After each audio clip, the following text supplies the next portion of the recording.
it's not really doable. So we're online. It's not perfect, but we make the most of it. Yeah. Um, and throughout today, this is a really safe space. This is a safe space where we can converse, we can have a chat, we can challenge where we can professionally, and I really like, as a chair, I'd really like people leaving today at 4 o'clock, feeling hope, feeling refreshed, feeling inspired that actually there are people, and by the way, 202 people on this call who give a monkeys, yeah, who really care about what they're trying to do, who are proud to be in a place where they're either caring for someone or they're fighting for the rights of those that are caring for someone. Yeah. And if we can, we can leave with that aspiration, we can sit here and we can have a good old moan. And I'm right in the mix of it. I work for an ICB, and I'm right in the mix of it. We can sit and we can debate until we're blue in the face. There's a lot of things that we can't necessarily change or adapt to, and that's just the way the world is in that. And I don't know about you, but I'm sick of moaning. I'm tired of the fact that, it's kind of it's an ongoing debate. What we want to do today is leave with that aspiration that people are doing something, and there's some great people at the back of us, and more so be part of something different. When it says more than a carer delivering a fresh approach, because there are fresh ideas, there are people out there who want to make that difference and who really truly care. And I think compassion, we use compassion now as a kind of a terminology, compassionate leadership. I would argue, if you're not a compassionate leader, what are you doing? Why are you even in this space? Do something else if you're not compassionate, because that's what it's all about. And we're going to hear, you're going to hear with some lived experience. It's only through that human interaction and us being human beings and good human beings to each other that we can make a difference. So I think, setting that kind of scene today is really important. It's really important to me as a chair. There are some clunky stuff that I'm going to tell you about. Things like those who are speaking. I'm a bit of a fickler for time. There's nothing worse than someone going 10, 15 minutes over and stopping the time for someone else who's got a lot of things to say as well. So please, speakers, this is an urge to you. Time yourself and be on time, and I'll try and keep on top of that. The workshop will be recorded, so if you don't want to be seen on camera, then please do turn your camera off. The microphones will be muted during the presentation, just so we can. It makes it easy for the presenters. Please do feel free to post questions and comments in the chat box throughout. Steve and the gang will be picking those up and making sure that we answer as many as those as humanly possible. As the chair, I'll try and do that through the chat, through the questions and answers. If there are a number of questions that are popping up, we'll try and incorporate that through the conversation and the questions and answers. The recording of the workshop will be available on NHS Future, so you will be able to watch this back if you feel like you've missed anything. And again, just to reiterate, we will be hearing stories and content shared that may be of an emotional or triggering factor. I'd say I really embrace that. I think this is the platform and the safe space for us to do that. And again, I will reiterate, when we finish this call, we're all part of something different. Yeah, we're all part of a revolution. We're all part of something that's going to make a difference. And each and every one of us is going to play their part in that. Those that want any information, or I did set this to the team beforehand, and I will reiterate this: anybody that wants any information or any questions that will be asked and any follow-up, we will follow up. Someone will follow up with you, and we will get back to you. And that won't be an ignored phone call. That won't be something that you pass through to 25 different people to get an answer. That will happen from today. That's the chair's guarantee. If I have to answer that myself, I will do so. I think that's about as much as I want to say. Again, just to reiterate, my name's Dave Sweeney. I'm the Associate Director of Partnerships and Commissioning, Sustainability. at NHS Cheshire and Merseyside, and I'm super, super proud to be here. So let us crack on. What he mentioned there just before we go into Fatima. What he didn't mention there is about the collaboration and partnership, and it's no more so. As you'll all hear, the NHS is a little bit of turmoil at the minute, but the collaboration between NHS England and local partnership continues. And you've got a great team of people on here who champion on your behalf on a daily basis, and we'll come back to those people as we move through. I am a stickler for time, so we will move on. I'd like to welcome Fatima to the conversation. I mean, in her bio, how she's not running the country is beyond me.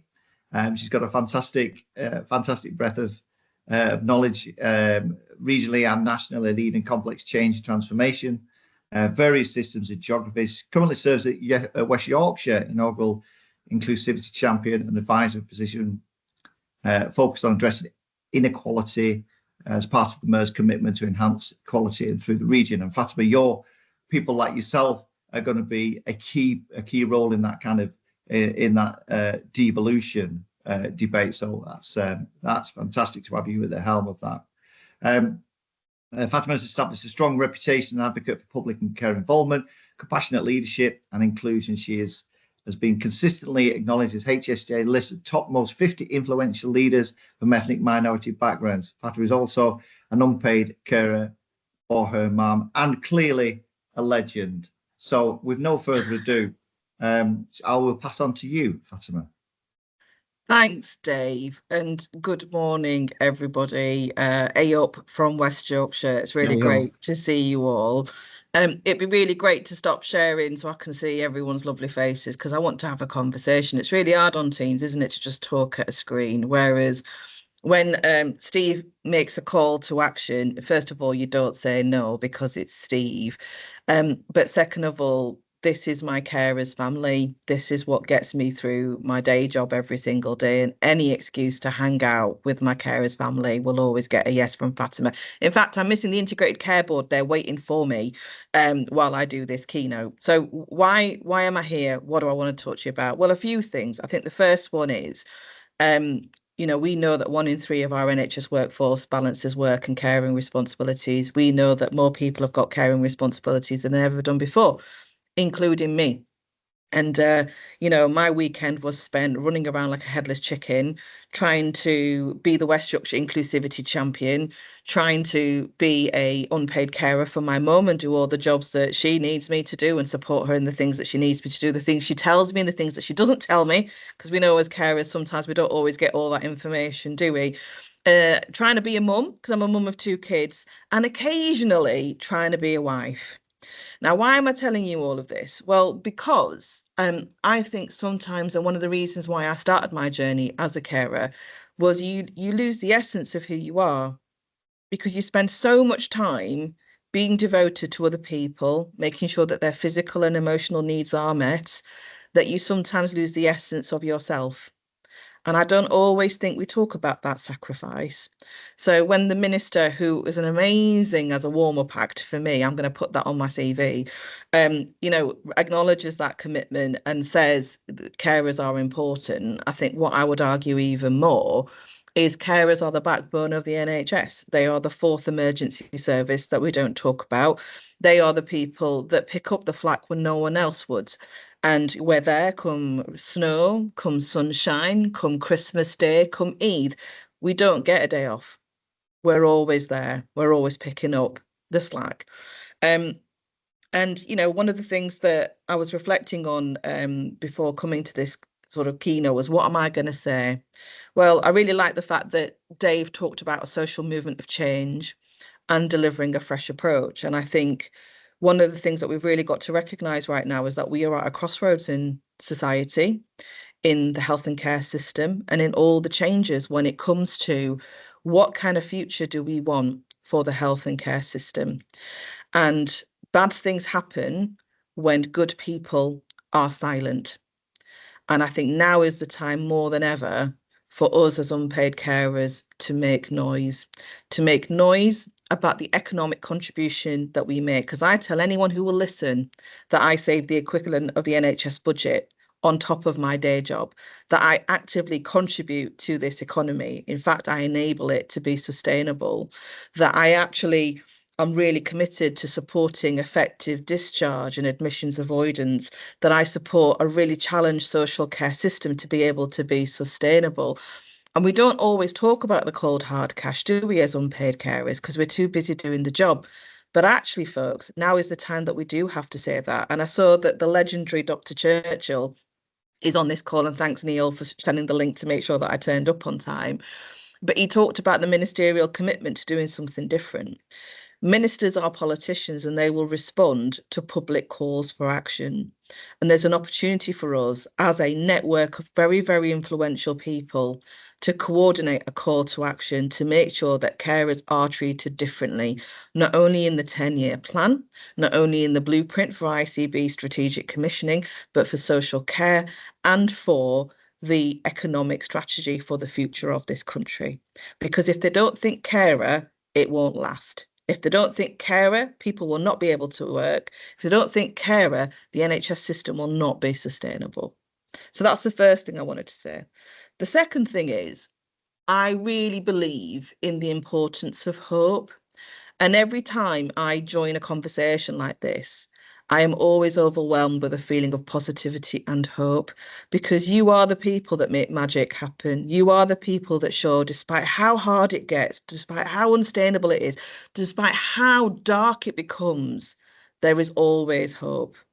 And there are a connection of people that, irrespective of who's done what, are prepared to recycle good ideas, share good practice, and celebrate each other. I don't know any other sector that does that, and I work in loads. I think the third thing I would say is the complexity of working across systems also creates opportunity. So I love to create havoc. In fact, that's my day job. The Inclusivity Champion is a really woke title. What it means is I've got permission on behalf of the Mayor of West Yorkshire and the Chair of the Integrated Care Board to go into whatever forum possible and constructively challenge their thinking when it comes to equity and fairness. And the reason why I took on this job was because I was really committed to ensuring that unpaid carers are recognised as a community of people who experience inequality.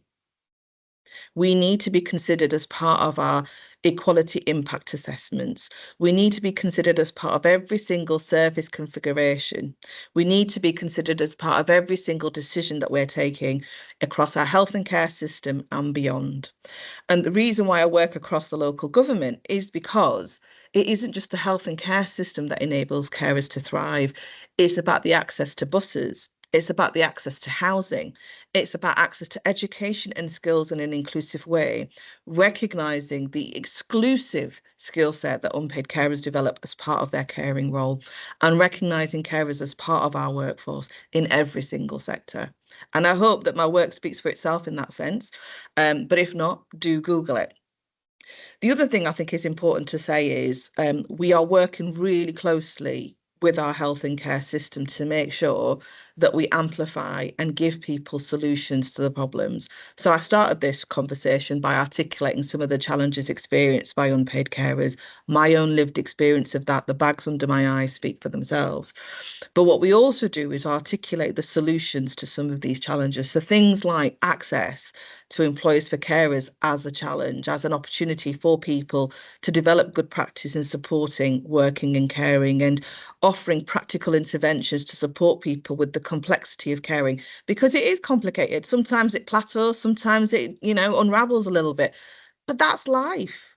And it shouldn't be harder than it would be to look after somebody else that has young children or has other elements that make life complicated. There's something about using the Mayor's Fair Work Charter to really recognise the importance of organisations to support unpaid carers as part of their workforce, but also recognising the transferable skill set they develop as part of their caring journey. About recognising carers as partners in care. So when we're doing effective discharge, really recognising that, as well as recognising the person being at the centre of that journey, making sure that unpaid carers, their skills, their experience and their expertise is considered as part of that conversation. And it's not a nice add-on, it's how it's supposed to be. And more importantly, how we recognise the transition from analogue to digital and supporting one of the most invisible cohort of carers that I've ever heard of, which is our children and young people. And we've got carers as young as 5 providing unpaid care and support. And one of the things they told us, well, they told us 2 things. One was that they wanted to access something digitally that they could do anonymously as and when they wanted to for advice and support. And secondly, they wanted their faces to be everywhere. So we did. We put them on billboards and we put them everywhere. So what do I want to leave you with? Well, 2 thoughts, really. The first is there will always be hope as long as Neil Churchill and Steve and the whole Carers Network is active. Never lose sight of that. Secondly, we are at a crossroads of opportunity and silence will not get us anywhere. So make some real noise about what carers need and amplify your influence. Get on X, get on LinkedIn, get on Insta, use every platform possible. I even followed Stephen Kinnock into a lift near a hotel room to get him to talk about unpaid carers. Now, I didn't enter the hotel room, so don't spread that rumour, but I did whatever it took to get the job done. So if I can do it, anyone can do it. And I think the third thing is look after yourselves. So one of the things we never, ever think about as unpaid carers is that you can't pour from an empty cup. And as my friend Jen always used to say, Jen Kedward, even that superhero cape needs to go in the wash sometimes. So while things are challenging, self-care is even more important. So I'm going to leave it there. I believe I am just under my 10 minutes, Dave. So I'm happy to take some questions, but equally happy to pause if you believe that's more appropriate. But I want to give people the chance to respond if they wish to. I haven't watched the chat because I get distracted very easily, but happy to pick up any questions I might have missed. I think that was superb, Fatima. I'm going to take, if that's okay, I'm just going to limit it to 2 questions, obviously, because we need to push on. And I promise you, we will pick this up. We will, we'll any other questions that come through, we'll make sure we get them. Fatima, that was inspiring. And find me on social media. Always happy to have a chat on X. I am still on X because no one's going to push me off any social media platform. But as Neil Churchill found me, I'm also on Blue Sky. I'm also on Instagram and I'm also on LinkedIn. And I am never afraid to have a chat with anyone. So do get in touch. Good stuff. I'm relying on my colleagues here now. I think I saw 2 hands go up. Don't be shy, folks. I'm lovely, really. Yeah, I think Gemma had her hand up. Gemma Scrumbler had her hands up.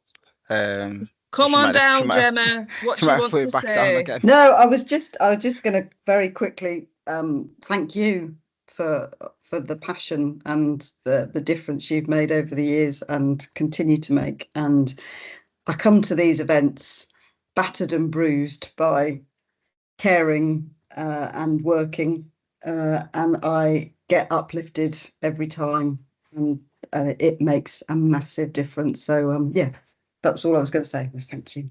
Yeah, it's really kind of you. I don't think we talk enough about the toll caring takes on us as employees, and we need to use the peer network that the Carers Network has. So do use it. And like I said, they're my family. I genuinely see them as my family. I don't see them as colleagues. Thank you, Gemma, and thank you, Fatima. That was that's inspiring stuff. And I'm glad I wasn't the only one who kind of talked about revolution and really getting amongst the debate, because with people like yourself advocating on people's behalf, who's going to stop us? Let's face it. Absolutely. As I've said, we can we'll make sure that any questions or anything through to Fatima we'll get through and we'll get answered. I'll link up later, Fatima. Me and you need to share bread at some point. Always up for that. Always up for that. Okay. Massive thanks, Fatima, and good luck in your integrated board. Give them hell. Don't you worry, I will. See you later. Thank you very much. Nicola, massive apologies. I can't see people's hands. We will fix that. But any questions that you do have, please post it and we'll make sure that gets through. I'm going to push us on now to Satnam. And again, I've got a big list here in terms of people's bios, and they're just so fantastic. I'd end up speaking and then we're speaking about the bios. Satnam will introduce herself. Just the things that stood out. You know, this individual has campaigned for decades, advocating for carers and young carers, and focusing on short breaks and supporting short breaks in educational tribunals, amplifying the voice of carers and county council decision-making process. Yet another massive advocate. She does have some spare time, clearly only a bit of it, and she's an artist, enjoys traveling, hiking, gardening, and cooking. She's always eager to give back to the community and make meaningful difference to others' lives. Beautiful introduction for a beautiful person. Satnam, over to you.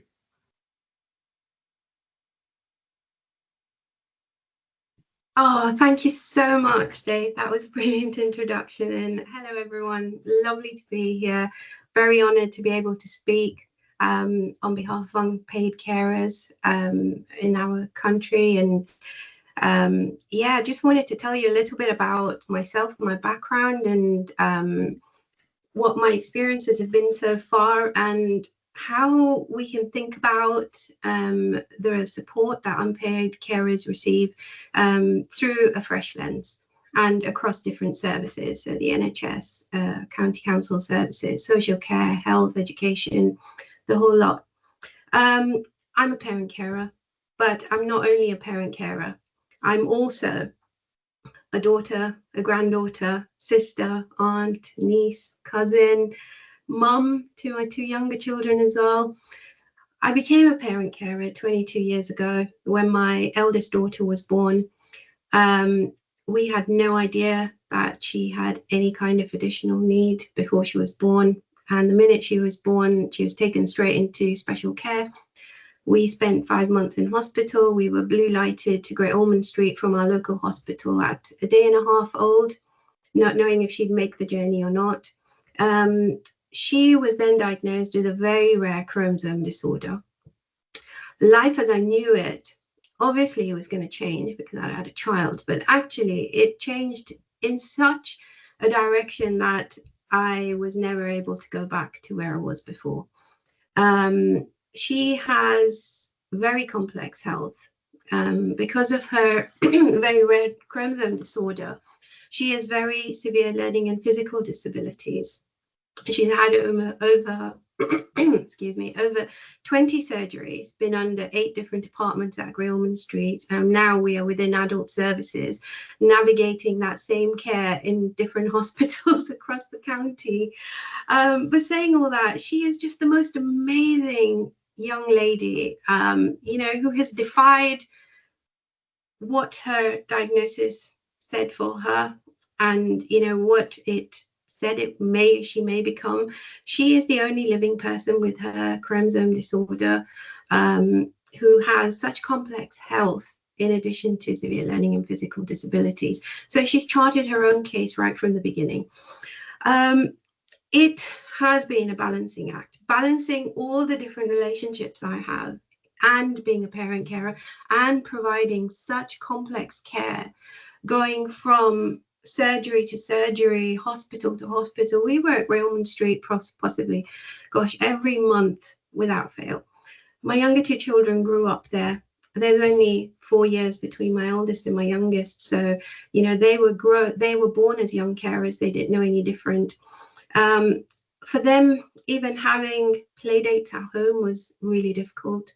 Simple things like just being able to go to Tesco was a whole adventure, because you know you'd have to pack up my daughter's feed, medications, wheelchair, make sure there was access. Just going out was so difficult.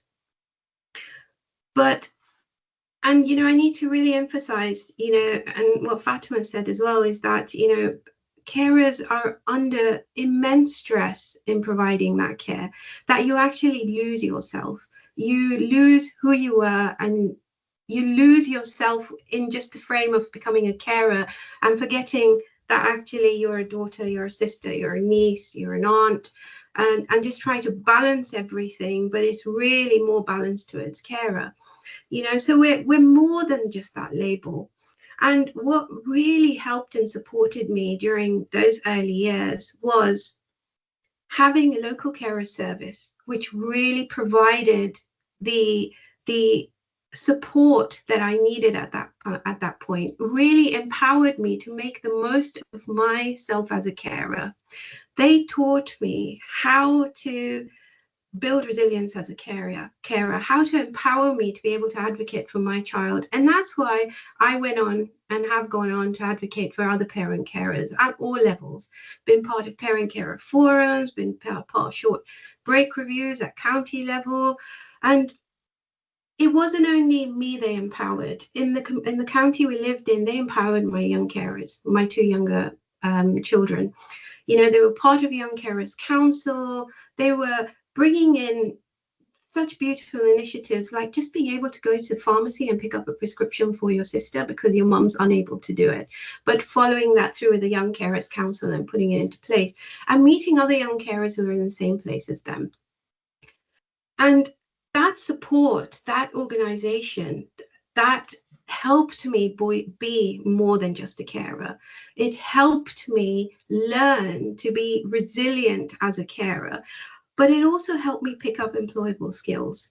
I was a chartered accountant, qualified before I had my eldest child. My career was by the wayside for 18 years. However, because they valued us as carers and they valued us as young carers, we were able to go ahead and build something out of that, you know, build partnerships where our input was valued. So we're sitting as equals, as lived experience, being able to give back to processes that help unpaid carers. The other thing that really supported me and really helped me, and I wouldn't even be here without it, is short breaks. Short breaks are so vital for carers.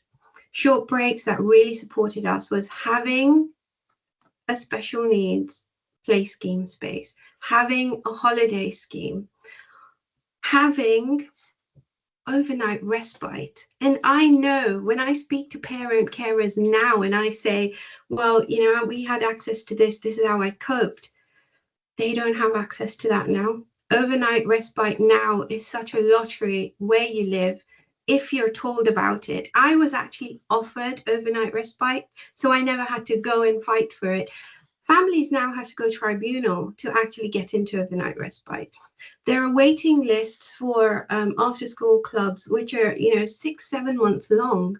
So the burden on carers is increasing and increasing because they don't have these breaks.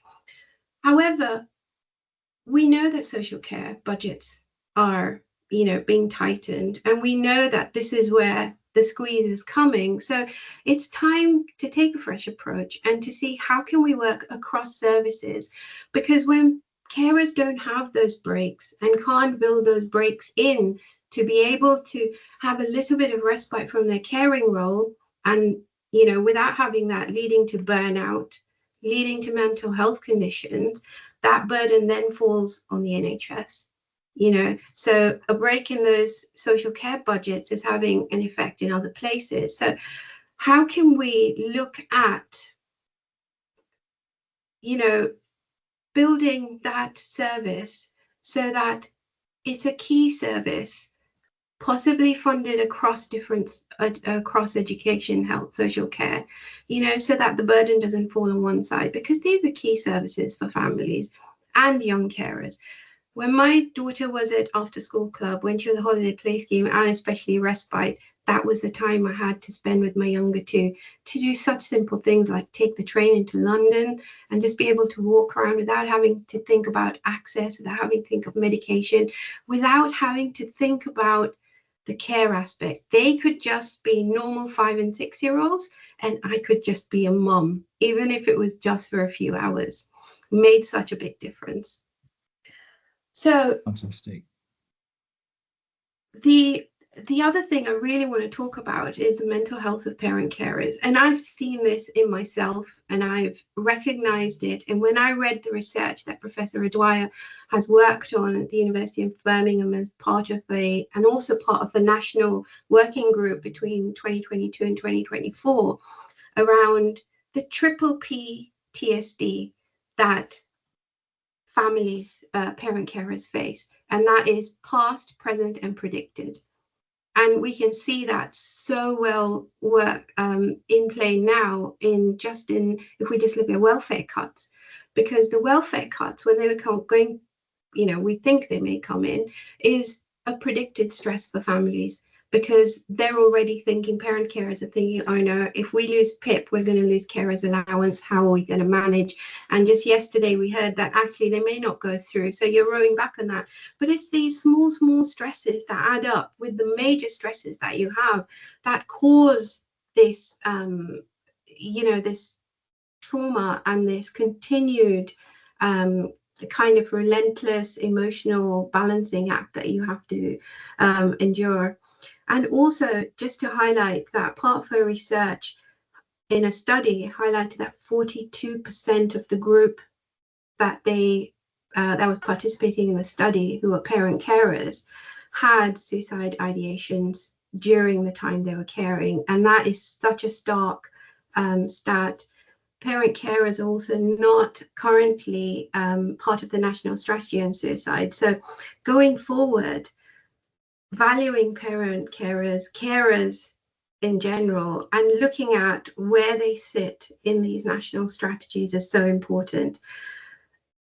I know we won't have time to go through this, but I also really wanted to talk about how faith and how each of our faiths play a part in our caring journey, how our cultures play a part in it, how our family dynamics, which is so different according to which culture we're in, how they play a part in it.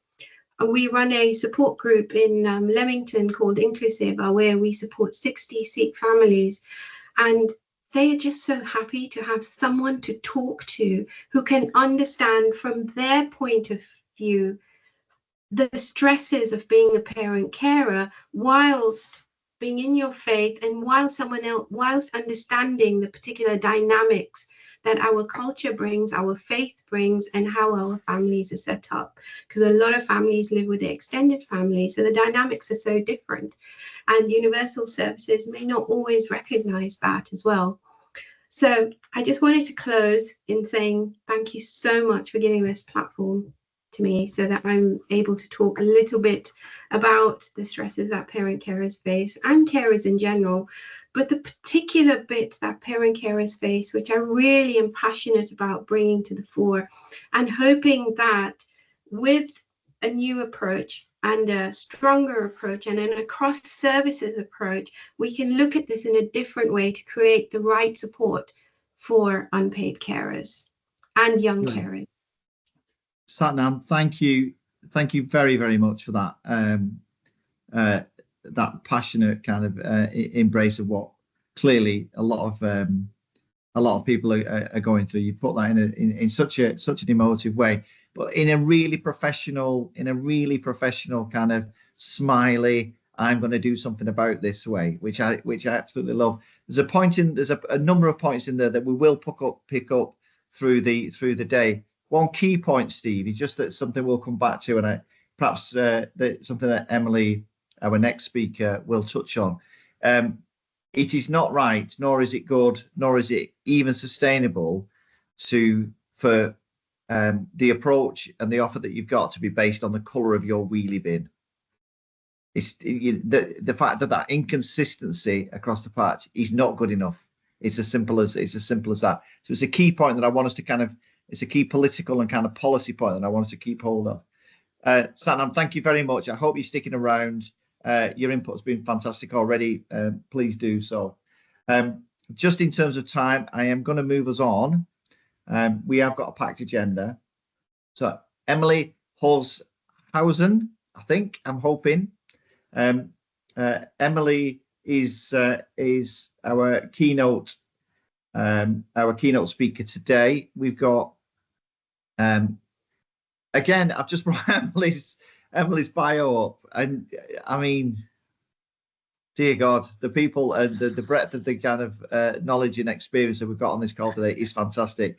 In short, she's Emily's leads on Carers UK policy, parliamentary research and media work, also responsible for Carers Week, one of the largest speakers awareness involving thousands of locals event. And policy, I think, is a key thing in this, Emily, and I'm sure you're gonna touch on that.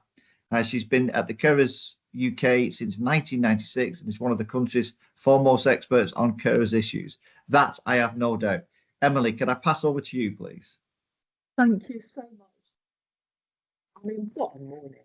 I mean, your leadership, thank you, Dave. We need champions like you to be shouting out at that strategic level. Fatima, as ever, you know, the call to action to be disruptive, and Satnam for your personal experience and referring to research is so important. I think, I mean, I'm really conscious of where we are with time this morning, so I'm just going to leave everybody with a few thoughts, if that's okay, Dave. And Steve will send around the presentation. The first thing was really this fresh new approach. That was the diagnostic from Lord Darcy, which recognised that carers were people with their own needs, where caring was a significant factor in their lives, but also as a huge provider of care. And that for us was a pivotal moment, really important to have that recognition. And I celebrate what the Minister said this morning about the 10-year plan, what Fatima said, we are at crossroads, that Dave said we have these huge opportunities that we need to grasp. So a lot of people have talked about the value of support, and Dave, you talked about numbers as well. And it's 152 billion a year, the same as the NHS. Now, I was just going to say that everything that we do, sometimes people respond to stats and sometimes people respond to stories. You put them both together and you have a really powerful voice for change. So don't forget that we've got those stats by local area to say just how much carers' support is valued. If we go back to the shifts as well, what do carers tell us? And we're an organisation of carers, and both me and my family, we also have caring experience in different ways. So the shift to community, what do carers say about that? Largely people welcome it, but they also recognise that that might involve them doing more. So we just need to make things work for carers where it's more locally provided. There's been a brilliant piece of work on virtual wards which looks at this, which shows that on the whole patients prefer a virtual ward where they get more care in the home. And looked at carers where, again, it prevented trips to hospital and was more personalised care. But there were a few instances where carers did not get the support they needed. And one instance was where a working carer, for example, said, I didn't realise that I would be providing 24 hours care 7 days a week, and I've run out of annual leave now after 2 weeks. This is a really, really important watch point. It's what people want, but we need to build in the right systems to make sure that people are supported. Digital, again, offers huge opportunities. Carers not telling their stories again and again. Carer identification, huge opportunities. Carers and accessibility, the ability to book things at times when you want them and you need them, and you can work that around your lives. And that was the subject of our Carers Week report this year. And finally, prevention. This huge force of people who day in, day out are the embodiment of prevention, helping people stay within their homes and prevent conditions from getting worse, or enabling people to live the fullest lives that they can. Carers do that day in, day out, and that's where we need to ensure that people have the support to be able to do that properly and well. I'm sure we all know what it feels like when we don't have the information to hand and yet we're expected to provide the care and do all of those things by the NHS. And prevention, again, we need to make sure that we are looking at measures to support carers' own health and well-being. I want to just remind people of one really key stat, that the majority of carers do not have a choice about caring.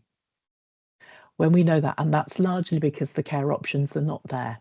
So when we realise that most people are willing to do this, not everybody is, I have to say, but when you consider that within this huge mix, it's really, it's even more important to make sure that people are engaged and supported.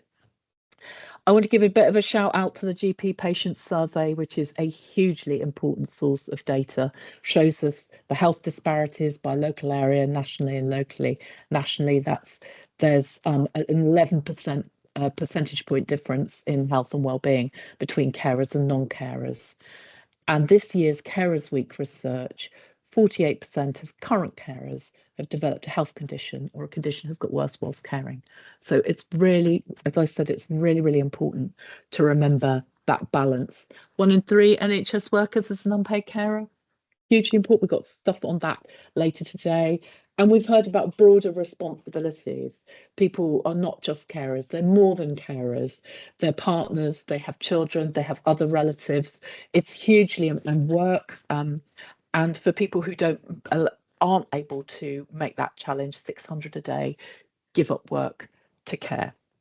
And finally, I wanted to say that, not forgetting how many people I have met in my life and who are on this call, where carers are amazing community connectors. They connect all the support around the person. If you talk to Norman Phillips, he's got his spider diagram of 26, 38 people that he connects with at different points in time, depending on who he's caring for. But I have seen so many carers over the years, particularly parent carers, set up services where they don't exist, give their time freely, volunteer, and connect other people. And that is because they care. They want a better deal for unpaid carers, and they don't want people to manage alone. So throughout the day, we're going to have a lot more of fantastic experience, and I just hope that everybody takes the opportunity not just to go to the workshops and look at those, but to go back and look at all the other practice in every single other area, because all of it's important to us. Every single part of that needs to work in the system. And I'm going to finish there, Dave, and wish everybody a very, very good, productive day. We love all of you who are champions and do stuff for carers. Thank you. Well said, Emily. Fantastic. Thank you very, very much. Well, I come back to you later on if you can hang around, Emily. I was going to ask, based on the fact and what Satnam said around the kind of the inequality surrounding this. I was going to ask, but I just want you to think about this for later on, and I may bring you back in if that's okay. If there was one thing we could do that would have a major effect together today, what would that be? So if you can muse on that over a cup of tea, Earl Grey, or whatever your poison is, it'd be really helpful, because you're a very influential individual. Managed to jump in and have a network session with Neil and Emma. We're still experiencing in the chat. We're still experiencing a bit of Lucy. Fantastic. I definitely shouldn't have had my leftover curry. Not the best of your curry. Thanks for that. Sorry for a little bit of confusion. I hope those people who did just in peace. So in this next session, our first keynote is Dominic Carter, paid care work, and the second we actually worked. Wrong Door actually works by sharing with others orgs involved in supporting unpaid care. I like that. I love that kind of almost that kind of marketing kind of change approach, Lee. And you've got a lot of likes there. I don't know, super. I don't know what would some of those ideas be. But what I'm going to do is we're going to collect all those informations. Kelly, Wendy, and Jim. I think you've got hands that have been up for a while. If you could just tuck those down, that'd be really helpful. So let us move on into the afternoon session. I think most of us are back now.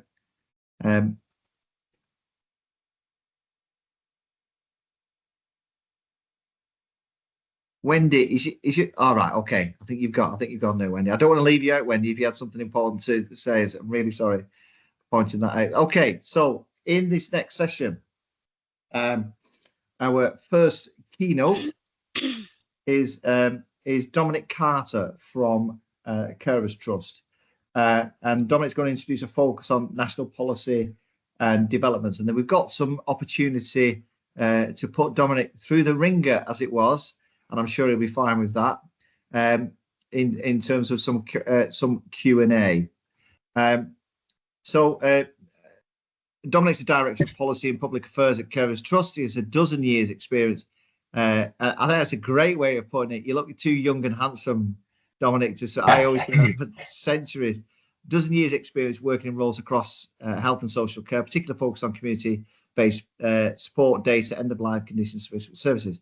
The Carers Trust oversees the policy, public affairs, evidence in involvement functions, with the ultimate ambition of seeing better returns for carers and their enormous contribution to society. Dominic, that's a great starter, for 10, and I'm sure those dozens of years,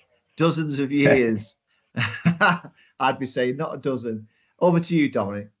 Yeah, thank you very much, Dave, and appreciate you having me today. As I say, to work for Carers Trust, which I hope most people on the call might be familiar with, but for those who aren't, we're an organisation that essentially works with and supports all of the local carer services around the UK. So we have 135 organisations in our membership. They reach 1.1 million carers a year.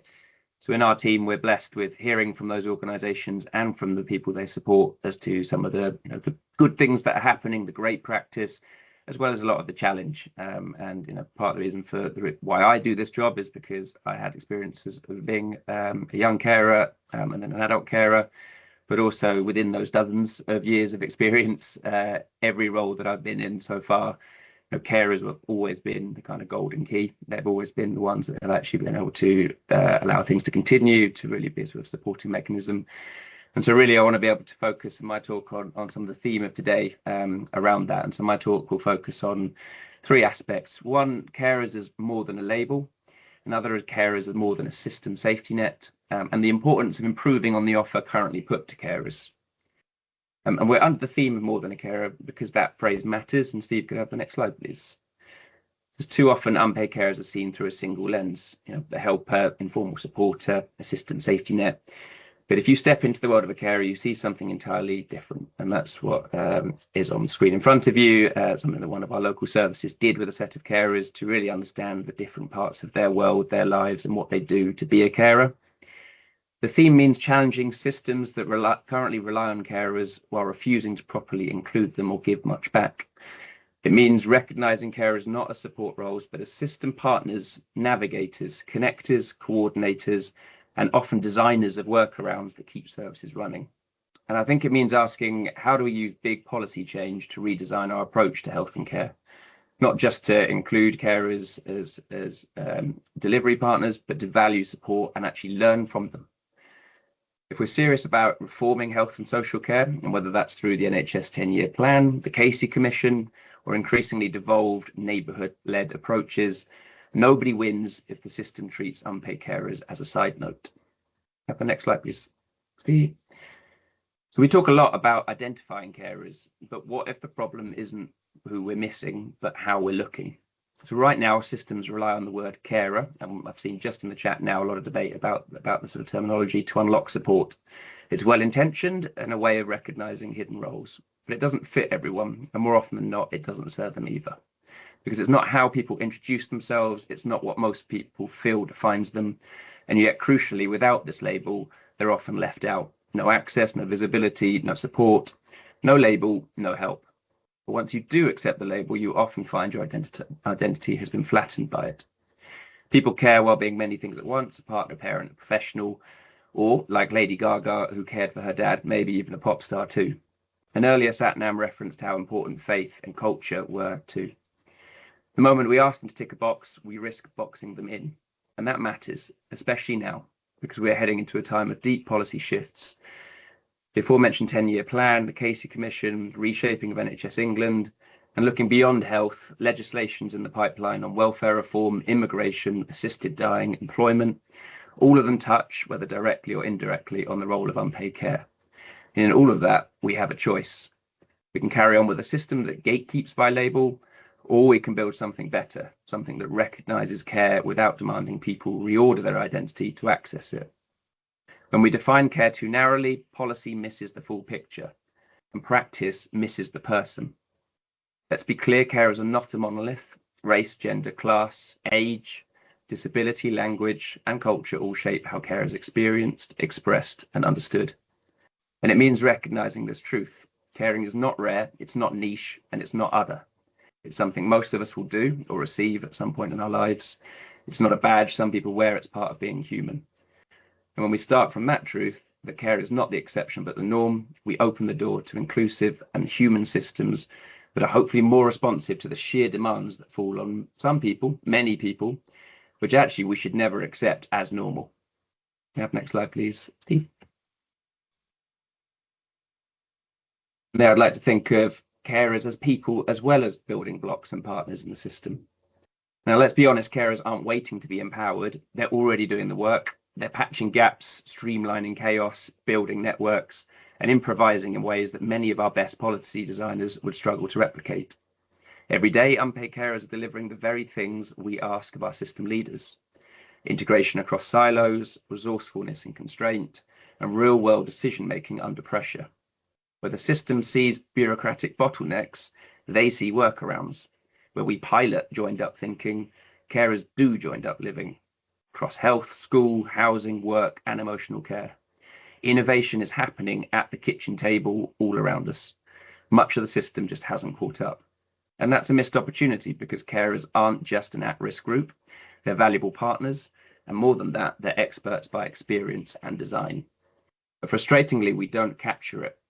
Their ideas, their feedback, their fixes, they tend to be shared in passing, in peer support groups, possibly in just the sessions just now of networking, in moments of stress, in quiet conversations with a GP or a link worker. And then largely they vanish, unrecorded, unrecognised. Care is often not named in records, not included in care plans, not seen as decision makers. Which gives us a brilliant opportunity, especially with the rise of AI and smarter data tools, to change that, to listen earlier, gather better, and design forward with carers in a lead role. By contrast, many of the local carer services, all of the local carer services that we work with, are often co-designed with carers. Increasingly, local carer strategies are too, and that's fantastic to see. I'd also want to acknowledge, recently Baroness Casey has made it very clear that she wants above all else to hear from those with lived experience. And we know that in the course of the consultation on the NHS 10-year plan, a really significant number of those replies came from carers themselves. Real-world narrators of what it's like to provide care, solve problems, and hold lives together in the very neighbourhoods the plan aims to transform. But we've built much of our existing national health and care policy without that data, when it could have been one of our most valuable intelligence resources. Reducing NHS waiting lists, well, 26% of those people are unpaid carers. Hospital discharge or virtual wards, research tells us that both work best with carers at the core. Integrated neighbourhood teams and self-management of health we anticipate to be at the heart of the new NHS plan. Carers and neighbourhood working clearly go hand in hand. Our self-management is rarely just about the self. It is often about collective, often shared, and unpaid carers are often the ones who make it possible. Without them, self-management becomes a burden purely dressed up as empowerment. With them, and with the right scaffolding of support, recognition and access, it becomes real and it becomes sustainable. So here's the next step. We have a plan for the NHS. We're set to have a plan for the NHS workforce. We're working on plans for minimum wage and for employment. What we need now is a national plan for carers that connects into wider policy. That includes respite, but isn't just about respite. It's a source of innovation, care design and co-creation. Because carers aren't waiting for change, they're already making it, and it's time for the system to catch up. Now, the next slide, please. And that's so important because carers need more than what's currently on offer. In many cases, it's not just inadequate, it's actively contributing to the mental ill health, physical deterioration, poverty, and breakdown. And while everyone in this room is among those fighting hardest to improve things, we have to face a hard truth. As a society and a system, we're failing those in the most challenging caring situations. And that failure isn't falling equally. It's falling hardest on women, from people from poorer backgrounds, and on minoritized ethnic communities, who are more likely to take on caring roles, less likely to be recognised, and less likely to get support. Meanwhile, those demands on carers are only growing. 1 in 3 dementia carers and a quarter of parent carers are now providing more than 100 hours of care a week. 90% of directors of adult social services in England report increasing levels of need across their areas, and around a fifth of carers are reporting levels of self-neglect. Recent research in Birmingham has raised the alarm on rising rates of suicide, homicide and self-harm among carers in crisis. So we're expecting carers to hold the system up, and while it too often turns its back on them. It's now been a decade since the NHS Commitment to Carers programme launched. Much has changed for the better, locally and nationally, thanks to it as a programme and also the team working behind it. But the wider landscape has shifted hugely in that time.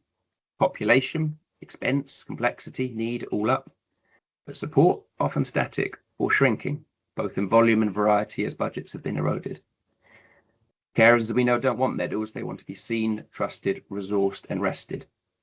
Value is not having to fight for respite, as Satnam said. A GP who knows your name and your role, not having to quit your job to stop a hospital readmission. Knowing there's support in your area, not by the colour of your bin, as Dave said earlier.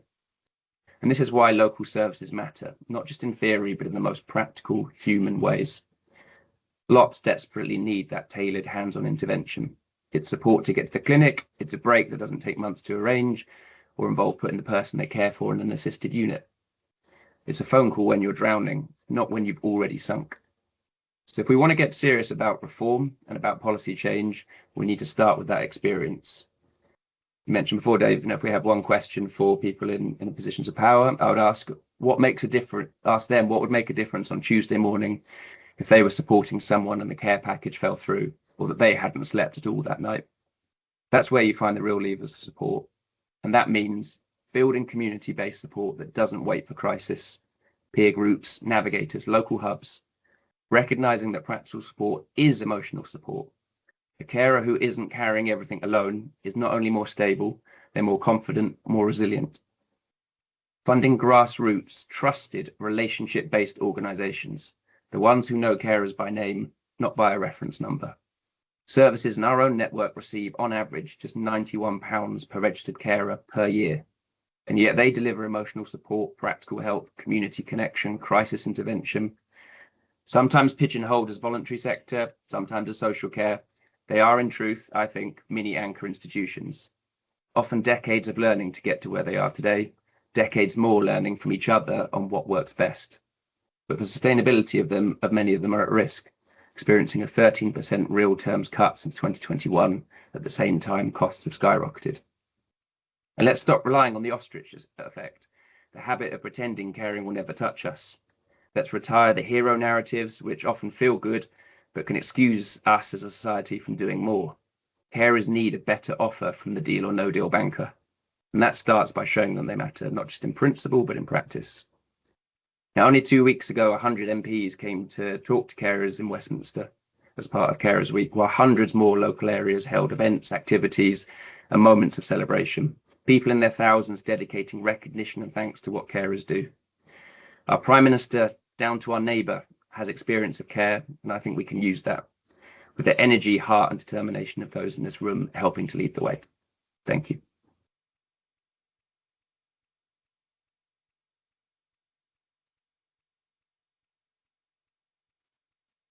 Superb, Dominic. That's a masterclass.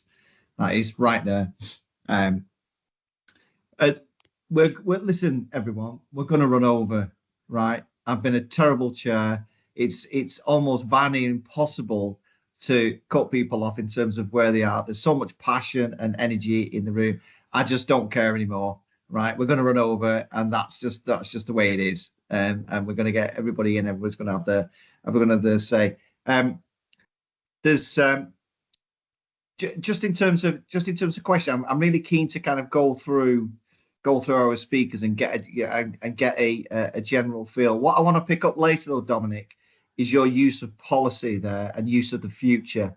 So in the neighbourhoods and neighbourhood models, that is key part of the 10-year plan. Do we have a plan, or do we have a strategy, a structure that showcases where unpaid carers fit in or do we need one? And can we agree today to devise something that slots in, that from a UK perspective showcases what this means in a neighbourhood to be a carer and how that can shape the way forward? I just want to kind of come back to that and see whether that's a doable or a possible action that we can take forward. That was superb, Dominic. I am going to move us on because we are behind time, and there's lots of things to hear. Thank you very, very much, Dominic. I'm going to move us on now to Lily Durban from North East and Yorkshire, and Lily's one of our lived experience speakers in young and young carer. Lily, I don't think you need any introduction. You're in a great safe space here. These are really nice, lovely people.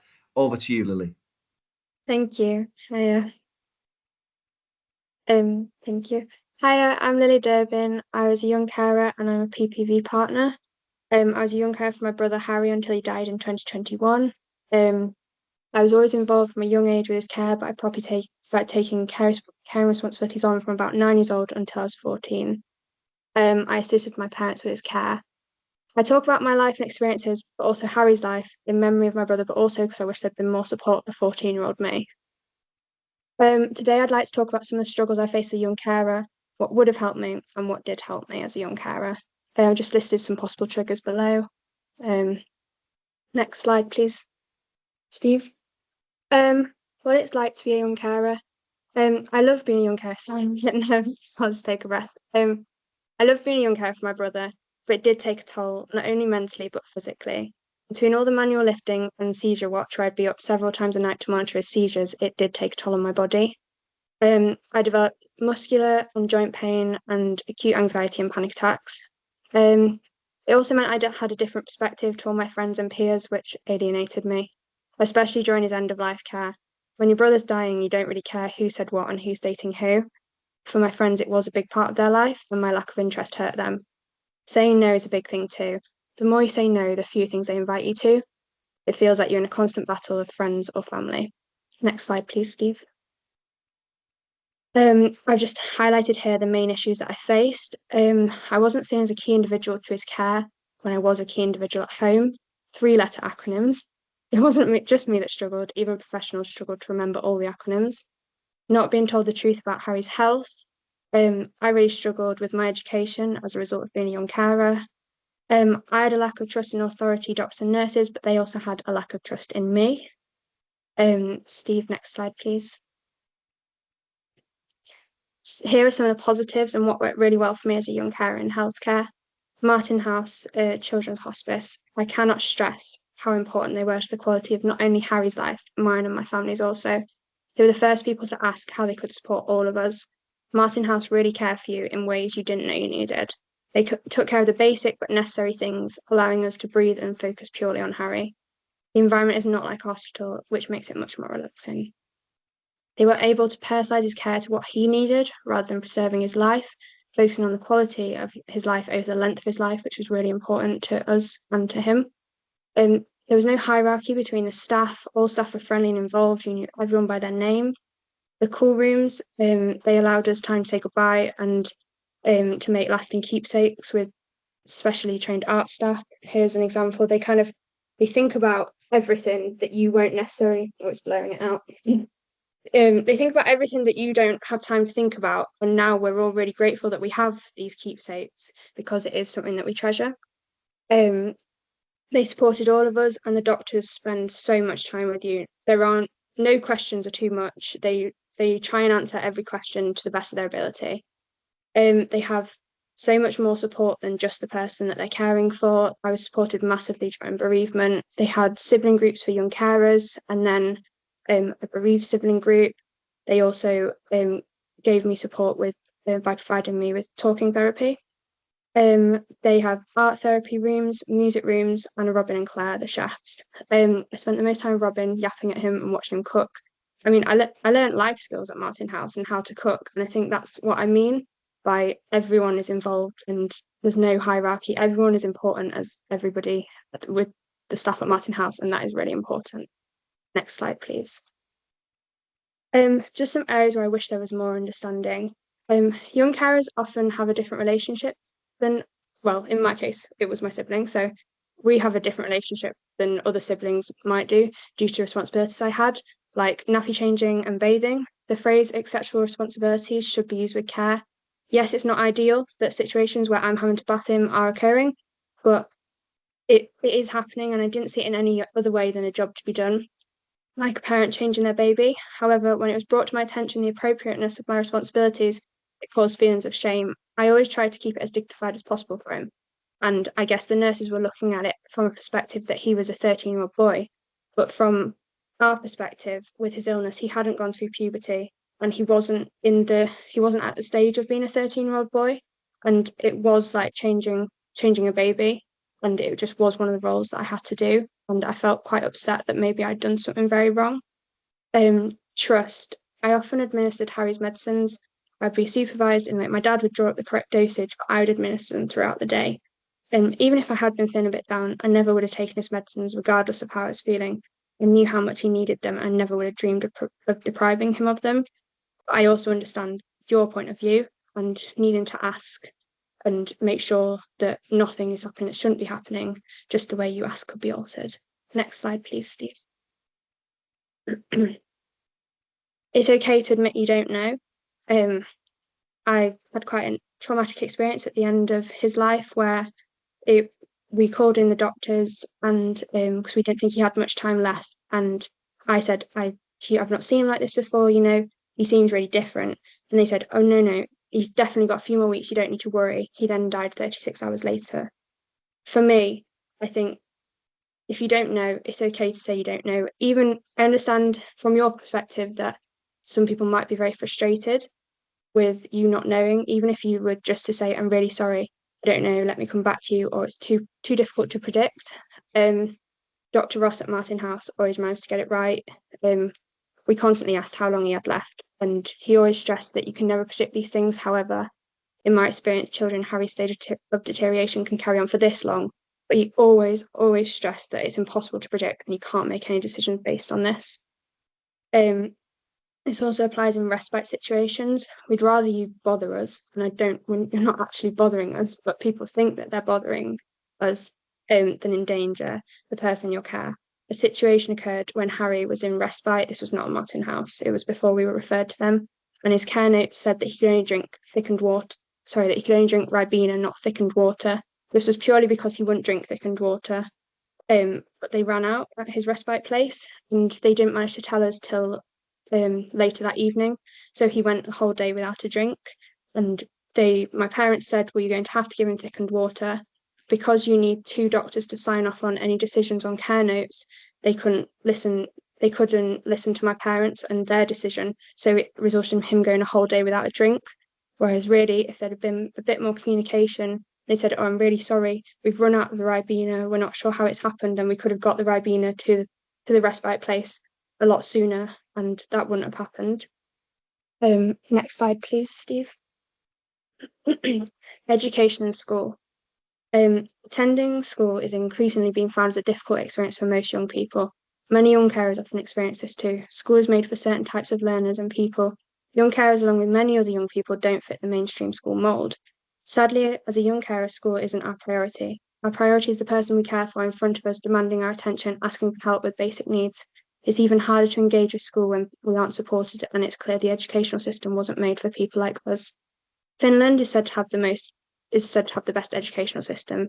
From my research, the thing that stood out to me most is their assessment methods. They've adapted the way they assess their students by scrapping majority of standardized tests and assessing individuals by observing and evaluating their performance. I aim to draw your attention to the point that they are catering towards individual differences.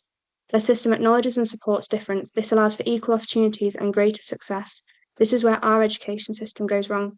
Young carers aside, there are plenty of students that our traditional education system and examination process does not work for. Next slide, please, Steve. Positives and what worked really well for me as a young carer in education. I had a reduced timetable. They had a student development centre with a dedicated safe place for students with other needs or extenuating circumstances, which catered for individual differences. My pastoral leader in Year 7 would remove my detentions for forgetting trivial things.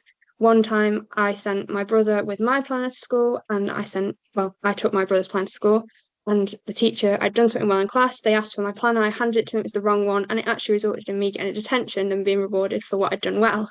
And by my pastoral leader removing them afterwards, it meant it didn't make me seem different to my peers. It didn't cause any unnecessary disruption where other people thought it was unfair, but it also meant that I wasn't being punished for things that really I couldn't help and probably wouldn't help my anxiety at school. They had dedicated pastoral leaders for each year and specialist members of staff for different issues. Some of the negatives of my experience at school was the phone ban. I was often told off for checking my phone. And by checking my phone, I mean I was checking if my brother was still alive. We were told that he was dying every 3 weeks for about 2 years. I couldn't stay off school for that long. I did first, for the first few times it happened, because, you know, if someone says that your brother's going to die, obviously you want to be with them. But it carried on for 2 whole years, and it just became too difficult, and I was having to choose between my education and staying with my brother. And it gave me the confidence and the safety at school to be able to message home and check that he was still okay. But when teachers would kind of create a confrontation where maybe other students hadn't noticed I was on my phone, so if they'd seen me going to the toilet with my phone, then he followed me in there, or if it was under the desk and no one else had noticed, that created, in my opinion, unnecessary confrontation. Whereas they could have used a code where they asked me, can you go fill up my water bottle, please? And that would have excused me to use my phone for just 5 minutes outside. There was also a lack of awareness and understanding from teachers. Next slide, please, Steve. This is my 10-year plan for what I think the NHS should look like in 10 years. I'd love to see these key changes. Open and transparent communication where young carers are considered equal within their family's care. Clear, available access for young carers to understand their legal rights in healthcare. Solely dedicated support for young carers in the form of support groups, youth clubs, with career advisors and community link people to help us with our future. I think that one's so important. UCAS is so confusing, and I wasn't a young carer at that point. I can't imagine if I'd been a young carer when I was trying to do UCAS. It was unbelievably confusing. And even just someone where they know the types of jobs that are going around in the community, that could just help us be able to find jobs and plan for our future, which is something that many young carers struggle with. Priority in waiting lists for operations, physio and healthcare, as we have to be fighting fit. This could also extend to all other carers.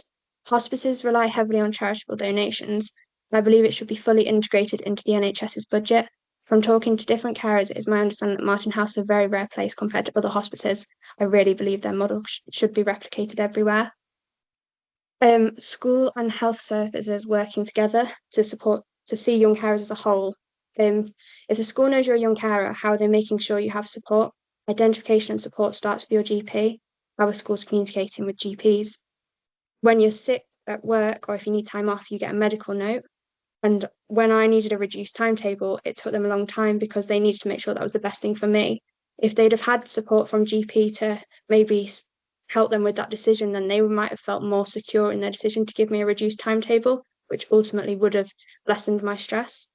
Online lessons, an option for young carers to access education online on the days they can't be at school. Recording lessons and putting them online for students allows students to keep up. This is not only good for young carers, but also non-attendants and students off with illness. We know this is possible. It happened during lockdown. Phone awareness and no bans in schools. Protect vulnerable students, protect young carers. Advertise and make it an option to go back a year or repeat, kind of like a sabbatical, especially when the person they care for is at the end of their life. I was really lucky that we were in the thick bit of lockdown where no one was going anywhere. So I got to spend time with my brother 24 hours, and that was difficult, but I was really lucky to have that. And I think when other people are in that situation, I really treasured that last year of his life I could spend with him. And I think that would be a really nice option for other people to have. Next slide, please, Steve. Thank you for listening. This is my contact details, just in case you have any questions. Sorry, I've probably overrun. Thank you. Really, don't worry about that, Lily. Can you put it back onto? Could someone just put it back to the full screen, please, of everyone in the call? Yeah, again, if you want to put your camera on, please do. Take your unmute if you would, everybody. This is not a patronising thing at all, Lily. That was absolutely superb. And for that, you're going to get a massive round of applause. So well, thank you. Thank you. There is so much in that, Lily. There's so much in that, both from an experience and, you know, and I think I speak for us all on this call to say, you know, at a young age, you've had, you know, been through a really difficult experience and cope with it extremely well. But in terms of your concept and political savviness, in terms of turning that difficult situation into something that's worthwhile and meaningful, and actually is probably better than many of the Harvard graduates that are writing the policies as we speak. So we are going to use that, Lily. We're going to use your 10-point plan, as they like to call these things, and we're going to see whether we can align that with what Dominic said earlier. And I think there's some very, very straightforward points there that can be easily adapted and shared across the UK. And if anybody tells you that you're not superb, you send them to me, my friend. You send them my way. Thank you. That was absolutely superb, Lily. Well done. Thank you. Well done to you. Keep it going. Keep it going. And when you want a job, find me on LinkedIn. I'm your man. I'll let you know. Yeah, for sure. For sure. I'm gonna nick it before anybody else does. There you go. That's me being forward thinking. Okay, we're gonna let us crack on. We've got a hell of a lot to get through, and I want to really start to pick this up in terms of action. So next on the agenda, we've got is it Owen Davis? Have I got that right? Yeah, that's me. I am here. Great. Okay, Owen, and we're gonna. It's a tough act to follow, Owen, but I'm sure you'll do it. It's definitely is. It's a big act to follow. But this is really important in terms of that, as Dominic said earlier, the kind of the key pillars from Keir Starmer and Wes Streeting in terms of that analog to digital and how we can empower that from a carer's perspective. So, Owen, over to you, mate. Great, thank you very much. Yeah, so Owen Davies, I work here at NHS England, and I am head of product on the National Proxy Service. So proxy is all about trying to put people in control. So this is a much more practical piece. So share a little bit about what we're working on and what we're trying to get to. There you go. So so proxy is all about helping people be supported in their care by someone they can trust and making sure that's safe and appropriate. So this is practical things. So if you want to manage your own health, you have the NHS app, and you can go on and you can manage things about your GP appointments. You can do your repeat prescriptions. You can track your prescriptions. You can look at your medical record. You can even look at your hospital appointments and record and all those sort of things in most hospitals. So that's an all an integrated service. That doesn't work anywhere near as well for carers and people who are trying to do this on behalf of someone else. So as someone with caring responsibilities, you need to access those services, those practical things that help people whether it's appointments or records or what did that test result say. These are all really, really important practical things that we know that carers need. And at home, I have my own quite complex care situation, so I know exactly where some of these problems come from. On the other side, proxy, which is the proxy is someone who can help them do that, whether that's a carer or parent, or in some cases it's even things like neighbours. But obviously we've got to make sure it's safe and we're not sharing confidential health information or things that could be used negatively for things like coercive control and things like that. So it's a really complicated area for us to navigate. So we're trying to work on a service to try and make sure this is better for everyone.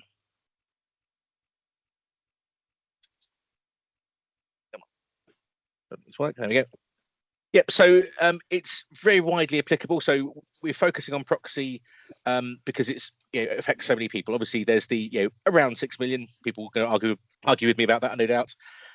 Unpaid carers, but obviously sort of 13 million children in England. And then there's all people with language barriers, technology barriers, disabilities, and even sometimes even couples who for whatever reason, for convenience, might want to manage some of this elements of the health for someone else. We believe it's one of the biggest gateways to reducing health inequality. Try to make sure that people can get these things quickly and easily. If you need to book someone you care for an appointment, you should be able to do that quickly and easily on things like NHS app. All of which aimed to improving health outcomes and that patient And in fact, I said patient experience, it should be patient and carer experience. It's not very practical at the moment. So it's complex. It's hard for people. It's hard for providers. Most organisations don't have the confidence whether they're doing proxy correctly, and some of them, as a result, don't really do it at all if they can avoid it. It only works in one place, so it doesn't. If you have a proxy relationship set up, it only works in one place. So if you have it set up at your GP, you can't use it at the hospital. And obviously we know that this affects most the people with complex care needs who may have 2, 3, 4 secondary and tertiary care providers, social care providers, and all the other services that you might interact with.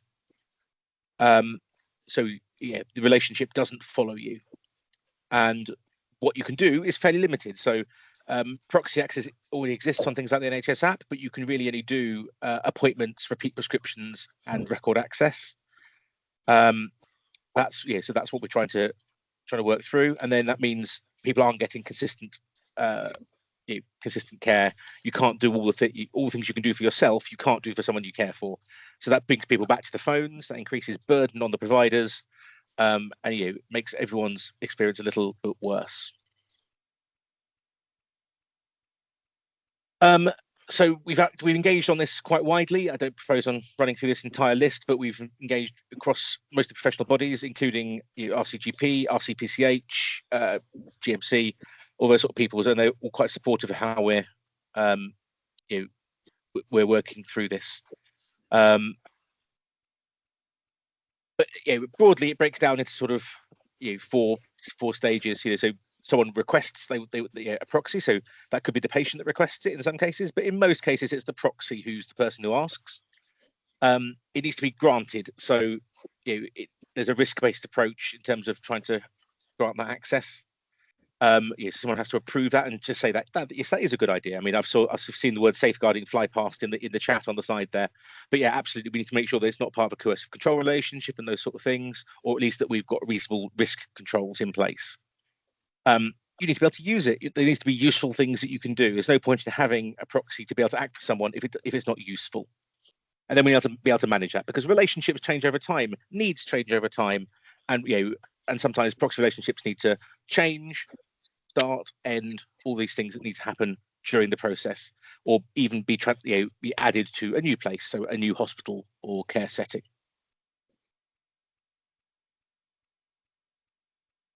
So it's just a few things to do in the granting access. We're trying to increase the number of people. So a lot of this starts with children. We're trying to make sure that most newborns get registered with a proxy early on, and that helps all the people with children with those child relationships.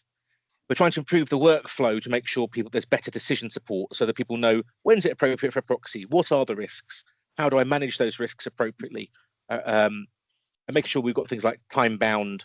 So you can create a proxy for a time period, or have a review, or a time when it ends. Because some people, again, those people in caring will know that sometimes needs are transient and they will last for a period, after which you might need it to be reviewed. One that I think will be quite interesting for a lot of you will be, obviously, we want to make sure that once you have a proxy relationship, that it's something that can be used across organisations. So the national proxy service we're building is to try and make sure that these relationships are shareable. So not only can it be used at the GP surgery, but it can be used at hospitals, and those sort of relationships can persist. Also, things like the national services that we provide here at NHS England, things like vaccination records, our demographic service, the sort of hundreds of services that we provide nationally. And then also, one of the main ones is we want to make sure that people can do this for someone at a different practice. So at the moment, you can only have your sort of NHS app proxy if you're at the same practice as the patient, and obviously we know in a lot of cases for carers that's not true. So it's really, really important to us to make sure that we make that true, so that you can be at any place, any practice, to make sure that works. There we go. Yeah, so you need to make sure that we're managing the age milestones. So when children become young adults, there's different legal restrictions around ages 13, 16. Some practices do it 11. but we want to make sure there's improved visibility of who has access when you see your patient record. So at the moment, if you're a patient, you can't see that. Even if you're a competent patient, you can't see who has access to your record. You have to go and ask your GP, but we want to make sure that it is visible. We want to make sure the professionals see that as well, and make sure that we're using rules and prompting to redact things like sensitive information. So again, this helps with things like the coercive control, but also helps with things that you might just want to keep private. So if you are, for any reason that it needs to be kept private from certain individuals, making sure that that's supported through the system. And then making sure over time, I saw again someone mentioned on the chat that people just share their password, and again we see that a lot, and we're trying to make, and that's partly because there isn't a good solution at the moment. So to avoid that, we're trying to make sure some systems they set up essentially fake people, if you like. So it's just a name and an email address, but it's not bound to anything. So it's not Owen with NHS number.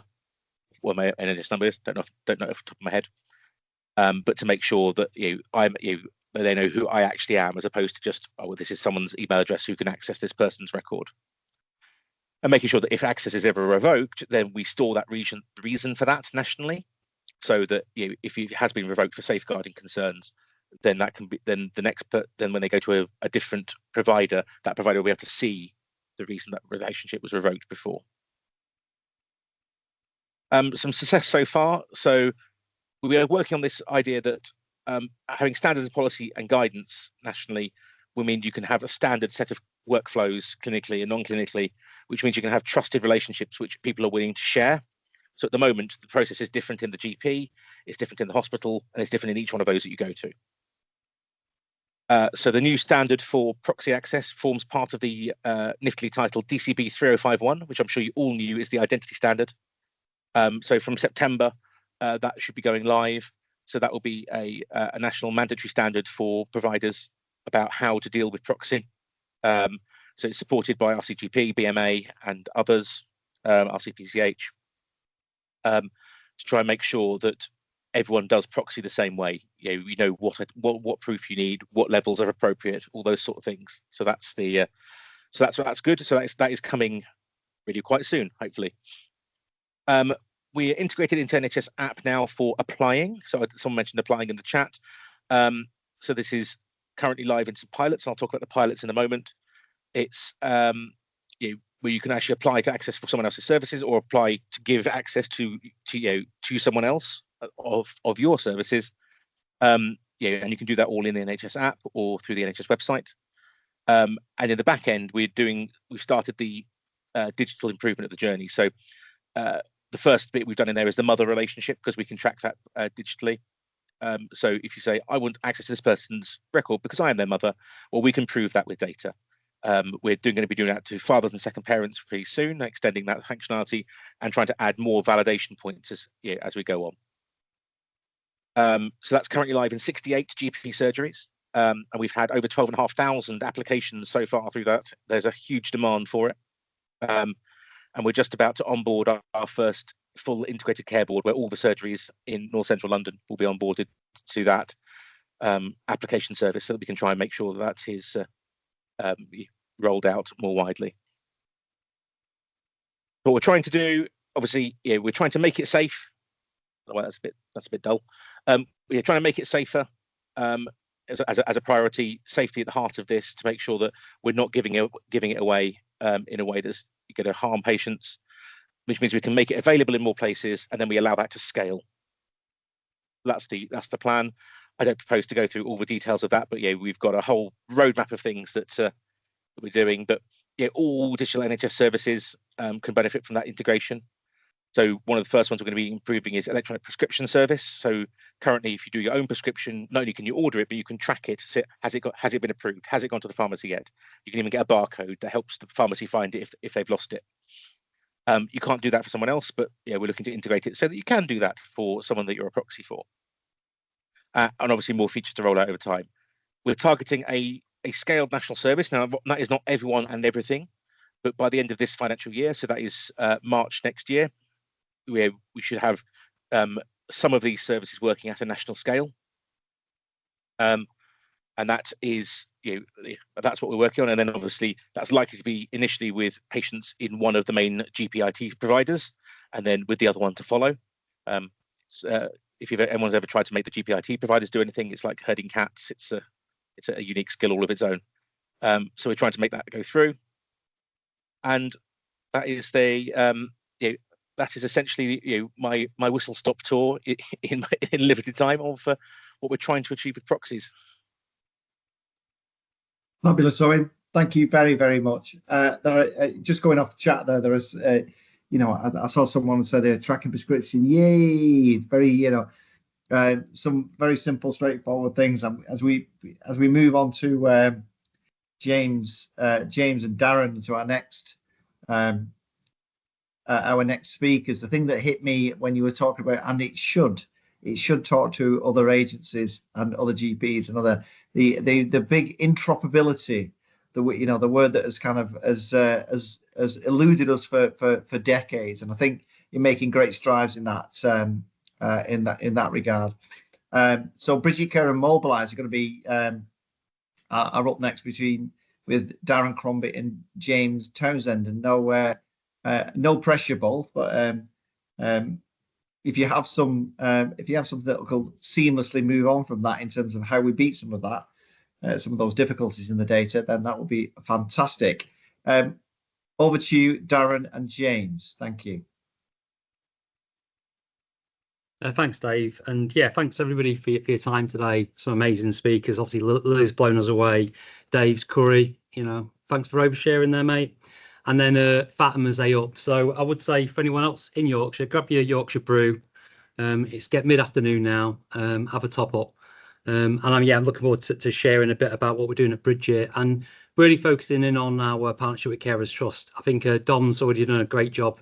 Really emotional. Pulled at my heartstrings really. Some of the stuff you were talking about there, Dom, and learnt a bit about you as well in terms of your caring as a young carer as well. So thanks for sharing that, mate. And sharing the challenges that a lot of our Carers Trust members that I'm proud to be a partner of are struggling with today. A lot of them are undervalued, not from this group clearly, but undervalued in the system. A lack of participation in places like the ICBs.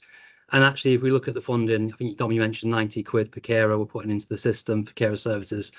Obviously, that's a lot less than my dad got paid as a GP. My brother gets paid as a nurse, and a lot of us get paid as well in terms of what we're doing in the system. So I'm gonna give an update. If Steve can click through, it'd be amazing. And just a bit of an introduction. So for those that don't know me, so I do know quite a lot of the people on the call. As I'm Darren, founder of Bridget Care and some other social enterprises.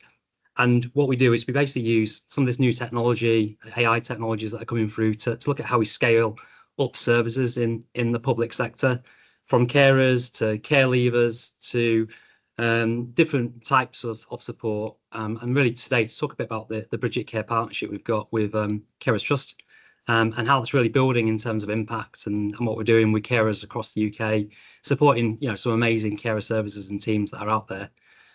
So I'll share that partnership, talk a bit about the impact, and then I do want to pick up a little bit on an NHS focus areas for me. And one of those that we do want to really help with is actually Owen, your space, and what we can do to actually help drive proxy access up. Think about ways a bit more creatively in terms of how we're doing the engagement. And actually, based on that presentation, it was amazing what you guys do in terms of progress. And it is difficult. So I used to actually have a job trying to manage Frank over at CPP System 1. So it is quite a hard job to get EMIS and TPP all aligned in what you're trying to do. If you go to the next slide, Steve. It's just a bit brown. So I started Bridget 7 years ago now. Time flies, right? And back then I was looking after a team of nurses in the NHS. So we were looking at preventative care using data. How can we look ahead into the future for our patients and then start to go upstream to help deliver preventative care in the community? At the same time, me and my sister were caring for my granddad and really saw this gap in terms of how we were applying some of the innovation, stuff like Owen's working on, some of the new stuff that's come through to the family carer context. How could we start to think about really tooling family carers up so that we make sure that every family carer is on our system radar, so that when carers do struggle, they get the extra support they deserve. So that's what Bridget was all about. And that's one of the key things when we were out there speaking and working with carer services that everyone wants to do. We want to make sure every carer that's known to service is understood in terms of where their need is and whether if they need extra support, they're coming to the team to get it. But also a challenge there is getting everybody onto that service in the first place. So Dom mentioned hidden carers, identifying carers. That's something that's really, really key for us to do in the services. Next slide, please, Steve. Yeah, so I won't get into this, but we are kind of across the UK. I think it was we've been in England and Scotland now for a number of years, and actually through the partnership we're now going live in Bridgend in Wales. So that's actually something that we just went live on 2 weeks ago. So that's quite a fun project actually, and training up some of the Welsh AI coaches with the team was great to figure out new languages like but and love in the AI, get it all trained to talk like that. So really interesting what's going on there. Next slide, please, Steve. Yeah, and for us, just a bit of the partnership. So we got to the point last October, we're actually, as a social enterprise, didn't really grow that much bigger as Bridget. We kind of live in 20 regions back then. But through the relationship with Carers Trust, we saw a massive opportunity to really scale what we're doing. So we've changed the way we're delivering our services to make it a lot more affordable. So actually, we're working in partnership with Carers Trust members at a cost of £750 a month to work with them. And that was important for us to then not take away funding that's already strapped from Carer Services. So that's enabled us to really now move out through that network partnership and deliver AI tools, which basically focus on delivering twice the amount of support we deliver in each region, getting data from each of those partners, giving that to Carers Trust, and then people like Dom are going to be using that to really lobby government for additional support, additional funding for our services to expand the impact that we can make. So that's the strategy. That's what we're working on this year. Anybody who's got any ideas on that can help, then let us know. Primed and ready, like that, Dom, on the chat. So next slide, please, Steve. Yeah, and the platform we built, so it's been evolving. New things have been coming. We've been adding in extra support. So 4 weeks ago, I went out and talked about some of the AI technology with some blind carers. They said, "Oh, it's great. We can use the chat. We can use screen readers." But actually said, "Well, can we build some voice characters?" So you can actually just ring up the AI and talk to them like you would a real person. So we've been layering that into the platform as well. So the way that Bridget works is it provides a set of AI characters that work as part of the carer support team. It's an additional set of resources for them that work alongside, so that you might have an initial session with a carer, have a one-to-one session. You might then ask your AI coach to go and check with them every 2 weeks, make sure they're doing all right, give them some additional financial support, review their CV, help them get a job. You can ask the AI coaches to do this stuff and then report back to you in the carer service to let you know how that's going. So that's the platform we've built in conjunction with those carer service members. Next slide, please, Steve. I won't get into too much, but these are the 5 things we focus on. So reach, finding people, then scaling up advice and coaching. And the main reason we're using the AI to do that is because we just wouldn't be able to actually scale up the services to deal with all the additional capacity that we're identifying out there. So that's why we're using AI there to supplement the teams. But then connecting people into real world services when they need more help, and finally doing a lot of work on scale. So you guys are probably familiar with things like Magic Notes. We're building our own version of that into our platform for each Carer Trust member. So stuff that basically takes away the admin and then provides more face-to-face time. That's what we're focused on. And then the next slide, Steve. This is some of the characters. So I think we've got 140,000 carers now supported through these partnerships. So there's a lot of impact we're making. And these are some of the characters. We've got them for young carers. I'd love to see what Lily thought about our young carer platform. But we've got lots of different characters we're building, all about supporting in different roles in health and social care. And next slide, Steve. Yeah, now I can shut up. And this is one of our Carer Trust members. He's going to just talk for a couple of minutes about AI, because I think it's an interesting area for a lot of people to start to understand.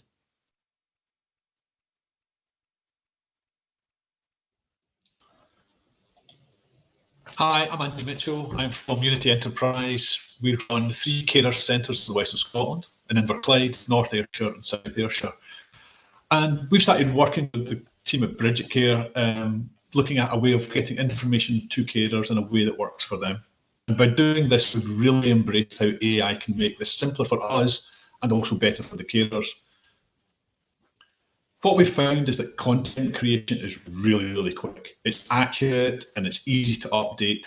And it means that we can easily update whatever information has changed so that carers are getting it exactly as they need it. And this really allows carers to stay up to date with things like changes in legislation, or even local services that are available to them. Everything's available there for them in one place. Integrating WhatsApp into the carer's journey has really made a big difference as well, because it allows carers to chat with the AI in real time to get questions answered that they need answered immediately. Not everybody's got that chance to kind of come back later on and find it out. WhatsApp really helps us to get that information across nice and quickly. And that frees up times for the carers, because we know that about 40% of our carers are using the system between 8 o'clock at night and 8 in the morning, because that's when they're free from their caring role. That's when they've actually got the chance to find out these things. What we're really looking forward to is the new platform for young carers. It's much more intuitive. It feels like they're just having a chat with a friend, and it really brings those needs and information to life for young carers.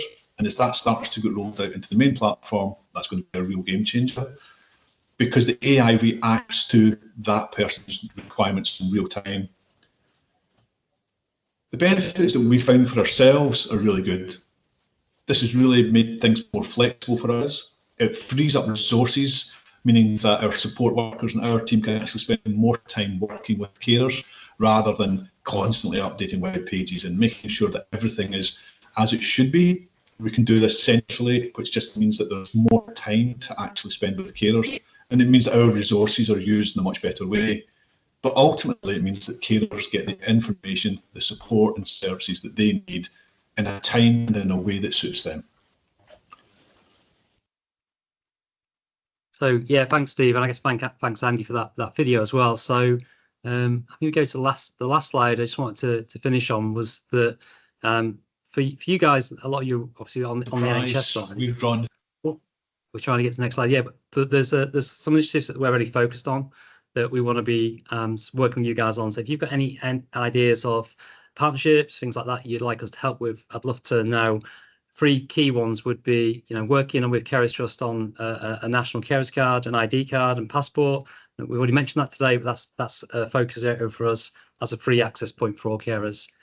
Hospital discharge is a big one. So working closely with a few regions now, if you want to get involved in there and think more about joining up that process for carers and empowering them through that process, we'd love to be involved. And the last one on proxy access, we will be doing everything we can to really push that. I see it's a real great opportunity to give carers more control of what's going on with the person they're caring for. And I think that's it for me, Steve. So I'll pass over to James. We're looking forward to seeing what Mobiliser have been working on. Thanks, Darren. Good to see you. And thanks to Steve and to Dave and others for the invitation to share a little bit today. So my name is James. I'm co-founder and CEO of Mobilise. My more important role, though, is as son to my mum. She was diagnosed with MS when I was about 6, so caring has been part of my family life all the way through. And what I'd love to share with you today is a little bit about the work that we're doing. So we're commissioned by about 25% of English local authorities. I know many colleagues on the call have contributed to this, so thank you for all of that. Just if we go through to the first slide, Steve, very conscious that today's conversation is in the context of the Darcy principles. And hopefully what I can share with you is just flagging that, in terms of prevention, about 80% of the 100,000 odd carers on the Mobilise platform have never previously accessed support. So this is their first point of call for support in their caring role. I'm also really excited to share with you some data around carers increasing their reported level of social contact, which is a massive passion of mine personally. But also that as we're doing things in a digital sense, we can actually use AI to drive human connection, that this doesn't have to be just engaging with software all the way through. So if we move through to the next slide, you can see how this aligns with the core principles of Mobilise. So we're really focused on upstream prevention, using technology to bring people together, make those human connections. But we take our name from the idea of mobilizing the knowledge, wisdom, and expertise of carers. I know, like so many people on this call, every day I'm blown over by the amazing insights that carers can bring to the table. And I think, wouldn't it be wonderful if the whole of the NHS could really value and appreciate what carers can bring to the table there. So it's our job to make sure that that we're facilitating that exchange of knowledge. And if we trundle through to the next slide, this basically means we're doing three things. So the digital marketing to reach thousands more carers than would otherwise be possible. Then secondly, providing the infrastructure for preventative support, creating some capacity in the system. And I'll show you a few examples of that in a moment.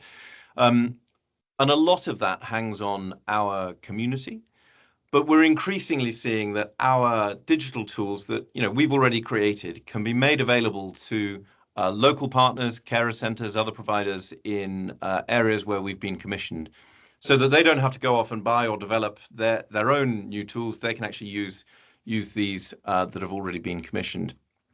And then thirdly, sharing the data and insights with commissioners, carers organisations, other providers, so that together we can be planning for the future to make sure that we've got carers' needs covered and we're making great use of public money. So just on the next slide there, I've got a couple of examples of what we're doing. That ranges from blogs and content to live events, a couple of AI tools there, but crucially community and meeting up with other people. But this is not just about the tools, this is about the people. And I want to introduce you on the next slide to Peter, who Peter is in Redcar. I don't think he is the sort of person who often puts himself in front of the camera. So I'm really touched that he's taken the time to share a little bit about his experience here. Steve, do you want to have a go playing that video?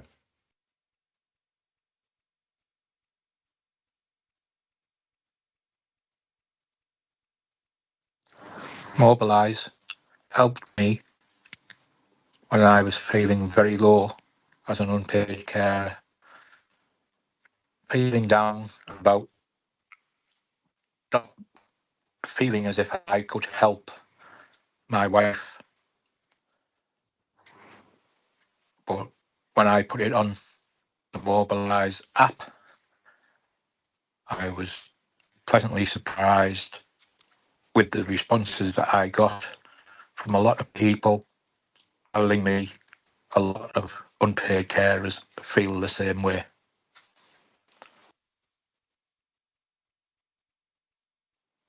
I would describe Mobilise in 3 words: helpful, supportive, and informative. So I'm really grateful to Peter there, who's an absolute champ. And of course, he's described there some of the support that he receives from the community, but he is constantly contributing to that community as well. So just in terms of how this all fits together, we're commissioned by the local authority, in some cases by the ICB as well. And then Dave, very pleased to be working with you guys in Cheshire and Merseyside as we go along. And I hope that we bring some digital expertise, software developers, all of the kinds of things that come with that, and a bit of the 24/7 support that our tools can provide. But that sits alongside and complements the existing carer services who excel at that really detailed local knowledge, the in-person support, and a lot of that complex case management. And as I said a moment ago, increasingly, our tools are able to enable those carers organizations to deliver more with deliver more with less in terms of the resources that they have available. So really exciting to see that. Just if we move through, what I'd like to do just in the last couple of moments of my time here, I'd like to share with you some of the impact data that we're starting to see as we're going along. So we've looked at some of the publicly available national data over the last 2 reporting periods, and I know some people on the call will have contributed to the survey, the design of the survey of adult carers in England. The next couple of slides, on the left in the blue is the national average, and in the pink on the right is the data for local authorities where Mobilise has been deployed. I'll show you 3 slides, and if we go through to the first one first, Steve, really exciting to see this. So in authorities where Mobilise has been deployed, you're seeing triple the national average improvement in meeting carers' requests for support. Now, I think that is something that we can all be really excited about, but even more exciting, given the financial pressures, that's still happening in authorities where they're seeing a larger reduction in budgets. So the reason I think that's really important is that as we're all facing financial pressures, it starts to indicate that we won't have to compromise on the amount of support or the quality of support if we can find the technologies that can help us deliver that at scale. So really exciting bit of hope there. The next data point we've got actually links into something that Stephen Kinnock mentioned, and that's on the next slide, Steve, if we could go forward. So Stephen Kinnock mentioned how sometimes the carer experience of our sector can feel a bit disjointed. And we're seeing that in areas where Mobilise has been commissioned, we're seeing a significant improvement in carers' confidence about all of the fantastic services, many of which are represented on this call today, and the help and support that they can access through those services. So again, really exciting bit of progress. And the last one on the third slide there is a real passion of mine. It's about social contact. Caring is always going to be hard. It's always going to be messy. We can't sort of fix that, but it's really important that you're not doing it alone. And so I'm really delighted that we're seeing where Mobilise has been deployed, double the national improvement in the level of social contact reported by carers. There's a load more data, and on the next slide you can see some of the headlines of that. But we're publishing a report in the next few days, which, Steve, if we could just move on, that will highlight some more of the research that we've been doing. And on the last slide, there's a cute little QR code. If you want to sign up, we can send you across the report when it comes through in the next few days. But I just want to say a massive thank you to everybody who's contributed to all of this, working alongside us in the local authorities, the carers organisations, the NHS, to make all of that work. And if you'd like to chat about any of the learnings that we're drawing out of that, I'd be very happy to chat. Thank you very much. Brilliant stuff. Thanks both. Really, really fascinating stuff. And the proof's in the pudding. You're both making impact, and that's absolutely fantastic. Surely between the brains and the guile and the passion on this call, we can solve this, can't we? There has to be. This is like a Mensa kind of gathering, and we're going to pull that together. We're going to have some kind of real stark actions from the back of this. I'm determined, because it's all here. It's all here. We've got lived experience people telling us where the issues are, and a lot of you guys are solving it. You're solving it kind of live there and then, and it's fantastic. It's fantastic to see. We are slightly behind, but as I said, we're going to run over, and it's impossible to push and to cheer on teams when there is so much passion and want to want to help on the board. So I'm kind of past caring now, because we're only going to be 10-15 minutes over, if that. So let's have 5 minutes, just in terms of, you can grab a coffee, have a loo break, and all those things, and then we'll, if you don't mind, we'll come back on and we'll get into those workshops. And I will thank you very much for those people who are part that Dominic raised, and then one of our lived experience young carers, Lily, was absolutely fabulous. I heard her. Yeah, absolutely fabulous. She highlighted the fact that she's almost kind of put a 10-point plan in for young carers, and the fact that the neighbourhood model is being pulled together. Claire Fuller, I believe, is heading that up, and is there something we can do on the back of this, on the back of today, that all the information, all the kind of the dialogue and the narrative that we had that could indicate how we intervene or kind of give some of those solutions to that, you know, where unpaid carers fit in that neighbourhood model. I honestly haven't seen that. I haven't seen anything that would suggest that's a direction of travel, certainly from a voluntary sector perspective, in terms of providers and various other things, that what makes a neighbourhood model. But I haven't seen or heard that debate as yet in terms of the gargantuan amount of savings that's brought together. Don't mean to be crass, but that first off, no pressure, Sally. I know you're up to that. Raj Gill Harrison is unpaid carer and adult participation network member at the Carers Trust, and Hazel Trotman, volunteer at African Caribbean Care Group. Okay, let's kick off. Many thanks for your participation. So, Sally, a kick-off question. So what has to happen for unpaid carers to be treated as equal partners in health and care? Great, thanks very much, Dave, and lovely to join you all this afternoon, and great to be on a panel with such good co-panelists. I look forward to a conversation later. So for those of you that are able to hear bits of our kind of green room, our transparent green room chat, I'm going to say now I'm not going to reveal any secrets about the plan. You don't have to wait that much longer before we can reveal the 10-year plan, but today will not be the day. So I'm Sally Warren, the Director General for the 10-year health plan. I've been leading a team across the Department of Health and Social Care and NHS England for about a year, I think, a year minus 2 weeks, I think, thereabouts at the moment. So a really great question to kick us off. So what would need to happen for unpaid carers to be seen as an equal partner? So actually, I kind of start in a slightly different place there, where I say actually the first thing that would need to happen is that patients would need to be seen as an equal partner themselves first. And I think the NHS in many places is a long way from seeing its patients as a partner as opposed to a recipient of its services.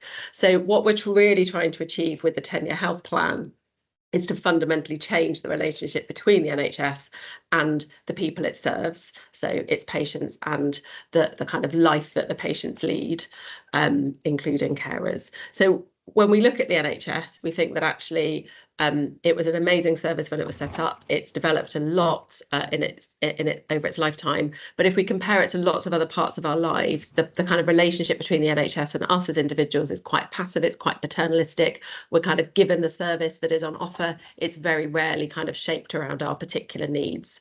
So as part of the 10-year plan, we really want to shift to being to really putting patients right at the heart of how we think about the NHS, how we design and plan services, and how we deliver those services in partnership with the NHS, with patients.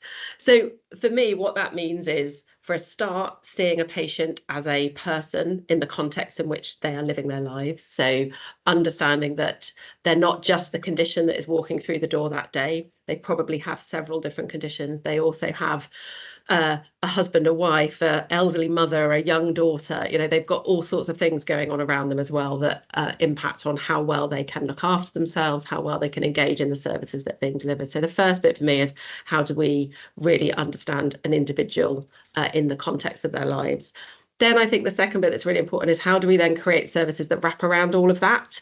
Instead of saying, can you as an individual come to these 7 different services that we've arranged in a way that works and is suitable for us?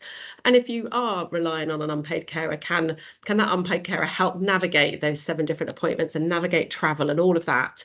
What we really want to do with neighbourhood health is start to say, let's put all of those professional services in an integrated neighbourhood team that organises itself around you. So all of the services are there in a coordinated way. There's a single patient record, so you're not having to repeat your story, or your unpaid carer isn't having to repeat your story time and time again. So that's a key aspect of what we really want to do. And a really important part of neighbourhood health is also to say, we recognise that this can't just be about NHS services gluing themselves together in a way that works. This has to be about, how do health services connect to social care services, connect to wider public services like other local government services, but also really importantly, how do we do this in a way that embraces the strengths of the voluntary sector, where for an awful lot of individuals, that will be a really important way about how people manage their own conditions and self-manage, and how carers get support for caring for somebody, but also support for their own needs. So for me, neighbourhood health is really important. So I could go on for ages and ages, but I want to hear from others. So I'd say, and the kind of summary is, the first step is we need to treat patients as equals, and then we need to be designing services in a way that is wrapping services around the patient, rather than expecting patients and carers to do a convoluted set of journeys to and from, and connecting multiple services. But as I say, I'm sure much more to talk about later in the session, Dave. Thanks. Thank you very much, Sally, and thanks for giving us your time as well. I know it's it feels like it's a busy time there centrally. No, it's fine.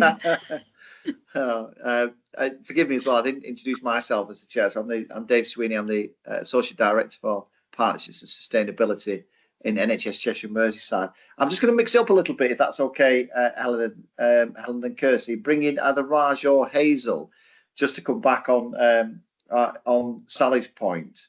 If either Hazel or Raj are about. Hi, it's Raj, Dave. Go for it, Raj. Yeah, I'm sort of really interested. It's really great that we're saying we'd like to get the wraparound services into the communities and neighbourhoods, which is what we're doing, which is fantastic. My one concern, I suppose, as an unpaid carer, is that it's an extra job for us carers, having to navigate and bringing that, navigating that into sort of like, it's almost like giving us as carers yet another job.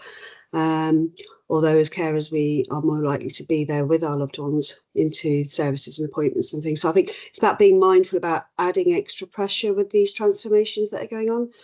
I'd be quite concerned that we're already at breaking point, we're already reaching burnout and having trauma and juggling our own conditions, if we have any, as well as our own commitments, and that whole person approach in terms of, absolutely agree, the patient has to be an equal partner in their care.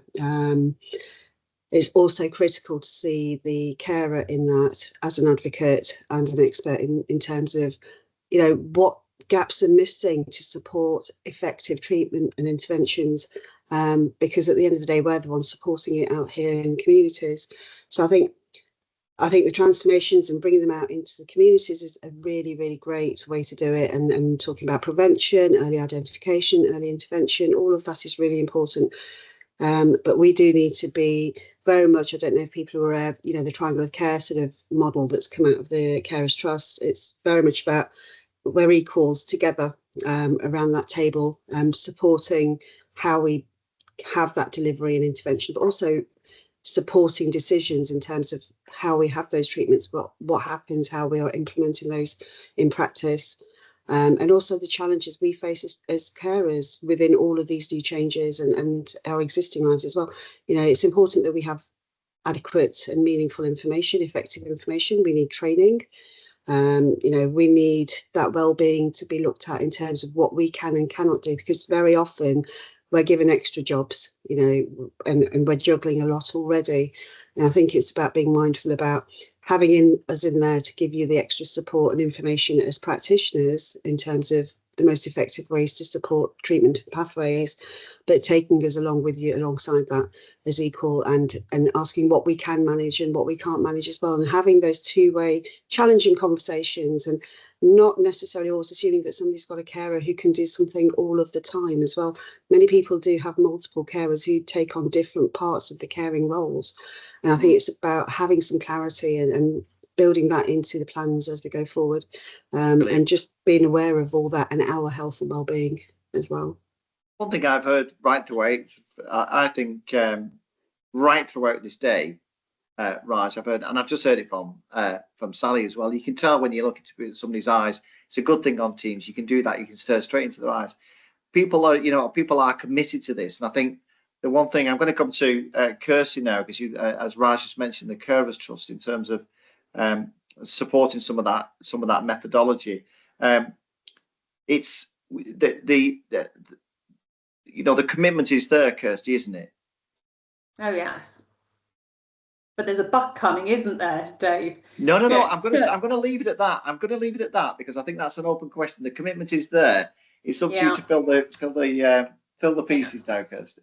Well, thanks for bringing me in now. Really interesting that we've gone straight away to questions about wraparound care, community, neighbourhood, etc. Because of course, Carers Trust, we're the network organisation, and our local, what we call network partners, they're local carer organisations who are delivering the services to local carers.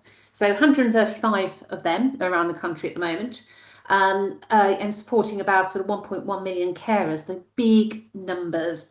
But they're under a lot of pressure for a lot of reasons. Also very pleased, Raj, that you mentioned triangle of care early on. 89% of NHS mental health trusts now run with triangle of care, but that could work in a lot of other settings. We're beginning to get non-NHS providers pick that up, but also interest from NHS providers outside the mental health world who want to use that methodology and spread that. So we have something there that could be scaled at pace. So it's an interesting question. I think this whole one about how do we get unpaid carers to be equal partners, and because it all seems so self-evident that they should be. Nobody's against that. And as Dave says, there is such a lot of commitment out there. So as a bit of a public policy person, I look at this and think, so why aren't we doing this? Why is there to some extent the same conversation year in, year out? What are the big blockers, which means that we are not as a country taking the action that we should do around that? And if we can be really open about those blockers, maybe we can do something to move them on, because commitment, I think, isn't the case in point. And it's a bit complicated, but for me, some of it's political, some of it's practical, and some of it actually is just about sort of understanding. And I would say as well, I don't think it's just about making sure that patients and carers are equal partners. The voluntary sector actually is often not treated as an equal partner. It ends up being a big public sector conversation within ICBs, local authorities, NHS, etc. But actually, a lot of the services, the day-to-day services, are delivered by voluntary sector organisations who do not feel that they get the kudos, the recognition, or indeed the funding. And you heard the redoubtable Don talking earlier about the extent to which they've had real-time cuts over the last few years. On the political stuff, just briefly, there is something, when I took up this job, Guardian journalist said to me, the thing is about unpaid carers, Kirsty, is that they are everywhere and so they are nowhere. They don't go on strike, there's no sense of urgency. And actually, it's also a contested area. What's the role of the state and what's the role of the family? So it ends up being an area which is sort of a bit under the radar. And we haven't had, I think, the political champions that, perhaps we should have had who can really push things forward. I think that's beginning to change. And in recent times, you've had Ed Davey, you've had Keir Starmer, you've had celebrities talking about their role as unpaid carers, which all helps. But also terrible things like the carers allowance overpayment scandal, which has pushed this into the public eye. Second thing on the practical, and this is where Sally is going to revolutionise all of this, of course. It's around, the incentives that are built into the system, whether you're a GP or a local government person, etc. Around where do you put your money? And we see out there great commissioning, and we also see extremely poor commissioning. And that whole thing about the hodgepodge of different services in different parts of the country is really real. And that's before you look at the difference between Wales, Scotland and England, and we operate at scale across all three, and that's marked. There is still something, and I heard a bit of the conversation earlier on about language and understanding. We've got a big project actually at the moment with the Health Commission, the Health Foundation and Oxfam about carer narratives.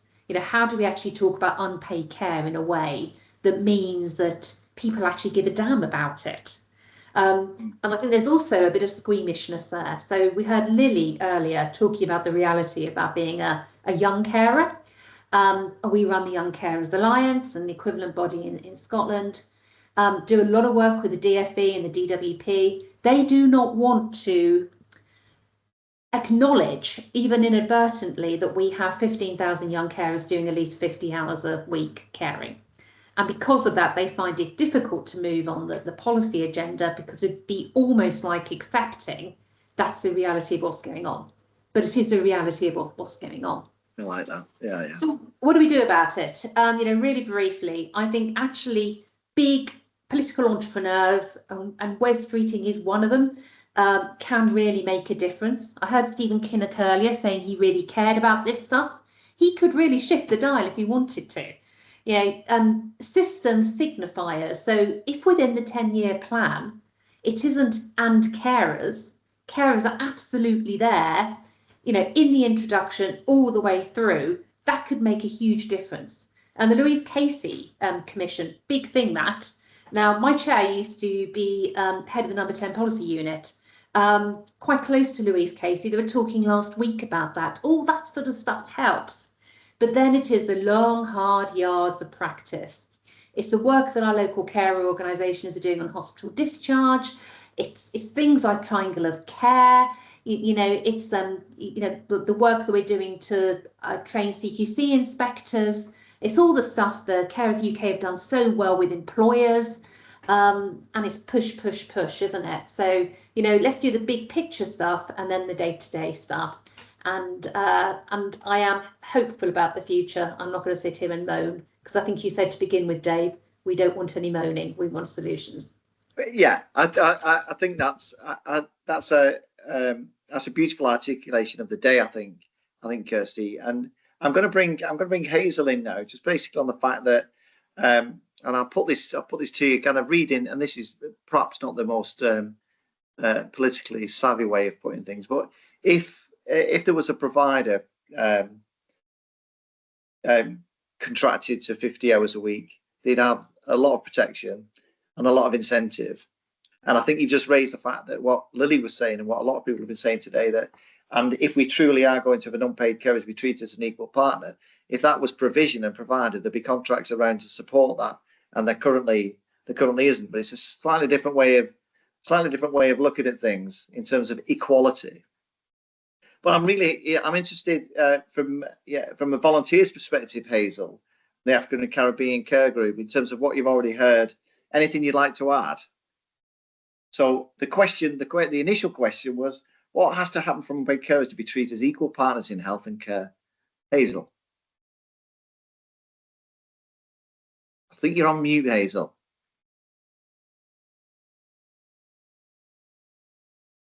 It's actually not, it's not showing you're on mute. Have we got you? No. Oh, I've got you now, Hazel. Go for it. Oh, right. Sorry. I realised my audio was off when I clicked. I apologise. Hello, everyone.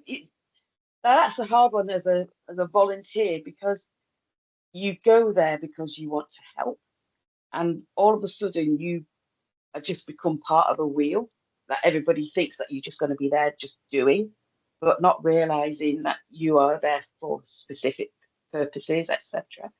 So how can we be equal? We have to be treated as though we are waged people, but even though we're not, and all those kind of wonderful little caveats that go with working conditions, etc., etc. That's the way I see it. Volunteers. A lot of volunteers are doing it because they want to do it. They feel as though they need to do it. They want to help, but there's always that people can just stop helping at any time. But they also need to know that whatever they're doing, they're getting some kind of gratification for it or recognition for it. The recognition side of most volunteers is probably the hardest things all of us are missing out on.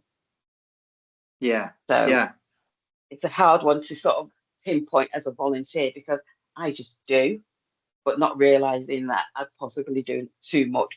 And also I feel as though I'm not doing enough for any individual person that you could be caring for or that I do care for. But it's knowing that I feel as though I'm taking on the role of that person. But I'm a volunteer to help other people, but I'm really a carer for my mum. And because of that, I feel as though I am my mother's person. So I've got to be, that's the way I believe I am. If she's doing something, I'm doing it on her behalf. So it's, I don't see the difference between whatever she wants to do that I do for her as a separate entity. And I think that's how we should be treated. We should be treated like the person that we're caring for. Excellent. And you know what I mean. I completely know what I mean. I think, and I can speak on behalf of everybody on the call, Hazel. Thanks for doing what you do, because it's basically just put in such a simple kind of way. I just do because I do, because I want to, you know. And that's you know, it's highly respected, that, and I guess and I guess it's, you know, it's a fundamental question, isn't it? I'm gonna pass on to Helen now, and there's no pressure, Helen, because you've got to come up with all the answers now as our last panel member. Well, Helen, again, you know, from you know, you're in a huge job. You've got a huge job, CEO of the Carers Trust. Massive expectations in terms of the outputs from that. Like everybody on this panel, there's huge expectations. Just in terms of the question again, in terms of how can unpaid carers treated as equal partners, and we've heard some of the kind of political content from Kirsty. We know the enormous job Sally and the team have got in terms of making some sense out of the 10-year plan and incorporating everybody that needs to be part of that. And actually today, what we've got, I think, is the building blocks of almost a kind of a levy document, a strategy. We've got a 10-point carers plan that's been put together by Lily, which I think was totally inspiring. So what's your advice then, Helen? What's your view on that? Well, last but not least, Dave. Danger, of course, of repeating when you come last. But one thing I think that has been distinctly lacking is leadership. So you can have Stephen Kinnock saying we need a fresh new approach for carers. You can have Lord Darcy say we need a fresh new approach to carers. But what we need are leaders throughout the NHS to see carers as equal partners, or it won't happen. So I think it's not necessarily the words that we need at the top, but the reality of leadership. And that's the bit that perhaps we haven't talked a little bit about just now, because I think that's the big challenge as far as I'm concerned. So that if systems are going to change, you need leaders to buy into that and to believe in the systems that need changing, and to talk about carers in that context, and to understand why it's important, and also why choice is important to care. So people should have a choice if they are unable to or don't want to care, but 62% of carers don't have any choice to care. And so they should have they do in law have a right to be consulted at the point of hospital discharge. I can guarantee an awful lot of people aren't consulted at that stage and don't have the adequate package that they need to support them. So I think leadership is my kind of big takeaway. There's something about data, isn't there? There's something about data collection and using data to understand how carers are helping and supporting within the system, because if we don't know where carers are being let down, we don't know how to improve that. So I think there's something about effective data and using technology effectively. So I mean, personally, I find the NHS app a really useful tool. I think it's got a lot more potential for unpaid carers. But I think again we need. I mean, I think, was it Raj who was talking about training? We need effective training. Not everybody instantly can work their way around, the NHS app, or know that their blood test results have been uploaded to it, and what those mean, and what the. So I think that's another kind of really important thing. The neighbourhood piece, I think, from what we hear from carers, being closer to home. It's what carers want, but it's how it works and whether that just means more pressure on them, or whether actually being more local will be more effective for unpaid carers. So that's kind of without repeating what everybody else has said, I think that's the kind of broad kind of outline that I will say before we go into a sort of bigger discussion amongst the group. Thank you very much, Helen. I'm going to ask Sally in terms of one of the statements that are around leadership. What we've heard today is some inspiring leaders that are almost based in and carers have become their life. So there's almost a huge bias to that. Outside of that, the people that we're trying to influence, it's really interesting point that, Sally, isn't it? In terms of, because I can reflect from my own, my own career, because I've got partnerships in my title. It means that I get stuff that not a lot of other people want. So you get partnerships means that you can get lots of bolt-ons and various other things. And in the past, carers has been one of those. It's when you get into that and you start leading it, it's so vitally important. So in terms of that leadership, then, what do you think? Where do you think the future is, or what's missing, Sally? Thanks, Dave, and thanks, panelists, for really good contributions there.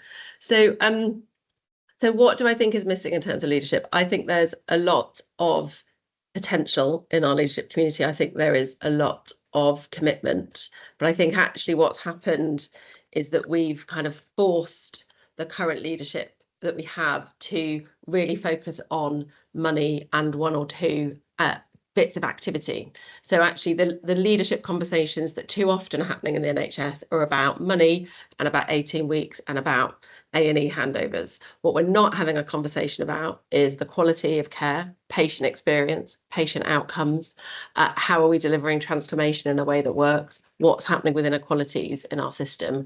And I think that means that we're kind of failing to use the talent that if we were to free up local leaders, they'd be able to see and understand what was happening, work with their local communities more and be able to innovate. So part of what we want to do with the 10-year plan is move away from a system that has over the last kind of decade or more, kind of basically quite a lot of the rules have dissipated, and it's ended up being a system where everybody just looks to the level above them to be told what to do, because they don't know what the rules are, they don't know what the frameworks are, so everything becomes centralised. And the more you look up, the less you're working with your local communities, with your local patients and their carers. So what we want to do with the 10-year plan is create a much clearer operating model, a much clearer set of rules about how does, because I think you talked about the money earlier, kind of how do the finances flow? How does regulation work? How does performance management work? How does accountability work? And then within that, give people not just the permission, but the expectation that they then should be working in that framework in a way that absolutely maximises patient experience and patient outcomes with the resources they have. So I think that's potentially really exciting. And it also, for me, means that we should be thinking about leadership in a really broad sense. Leadership isn't just about chief execs of organisations. There are leaders at every level of all organisations, and there are leaders in communities. So we need to be thinking, how can we really partner in a different way? That, again, let's be really, really honest amongst each other. We do know the NHS does not have a good track record of being a great partner. There are, as ever, there's always good isolated examples of where NHS organised absolutely have been great, but too often people can feel like they're on the outside shouting and screaming to try and be listened to and be part of being able to shape and deliver services. And we really want to shift to an expectation that the NHS is working with partners, being much less specific about how you must do that, but much more clear about the outcome of you working with partners must be better outcomes, better experience.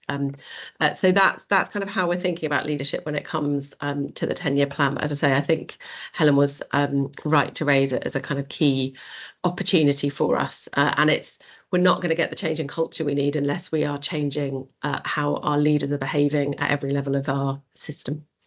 Excellent. I couldn't agree with you more. And the thing is, as Kirsty is itching to get back in on that, the experts have been here today. In terms of leaders and experts and people with who could shape services, have been here today. I've been blown away. You know, and it's a simple, from a leadership perspective, it's we probably don't ask enough, Sally. And Kirsty, I'm really interested in terms of what you have to say in that response. Well, it's building really what Sally says, and it is the bleeding obvious, really, which is the extent to which we need to connect unpaid carers to the things that NHS leaders, indeed politicians, care about. And you know, so we can't say, and you need to look at carers, and it's an additional thing in terms of what you know, the leaders are doing in whatever capacity. It has to be really connecting the fact that without actually empowering and working with unpaid carers in a meaningful way, we're not going to be able to get waiting lists down. You know, virtual wards are not going to become a reality. We're not going to be able to do that transition to neighbourhood, to the community level, etc. So it's about being very canny, isn't it, in terms of what is counted, and then getting the evidence in terms of why doing things in a specific way gets the outcomes that people want. Really well put. I've always said to my teams and to others who care to listen, if it doesn't float the boat of a director of finance, think again. You know, Raj. Thanks, Dave. I think it's also a matter of getting carers around those tables. You know, we have a lot of expertise, we have a lot of solutions we can offer. I was at the Carers Week Westminster event last week, and I did ask, I think it was Stephen Kinnock actually, I did sort of say, have you got lived experience around that table in your group? He mentioned 4 members, 4 MPs, who were all talking about carers, making decisions about carers and their team. And I said, have you got lived experience around that table? And very dismayed to actually hear that they said, we don't see the point of that. It doesn't seem necessary to have that at this level and at this stage. And that's really, really disappointing, because if we're talking about having leadership taking it seriously and having that sort of conversation, exactly what you've all just been saying, I think if you want equal partners, we are the ones living it. You know, I always hashtag out, you know, the carers challenge, because any of us could be carers or could end up being cared for. This is everybody's issue. This is something we all need to know about, something we all need to talk about, something we all need to be prepared for. We're talking about prevention, and who better to go to than the experts who are going through it and been through it on that journey and had to navigate their way. There's no, you know, there's lots of books out there, obviously, you can look at, but until you're in that situation, you don't really know. Yeah.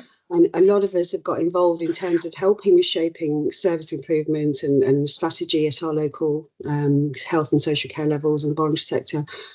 But if we can't get it done right, we talk about getting buy-in from the top, we need to literally be doing that right at the top. And they need to be taking our knowledge and expertise and ability to provide solutions that could probably have a lot of good cost savings as well.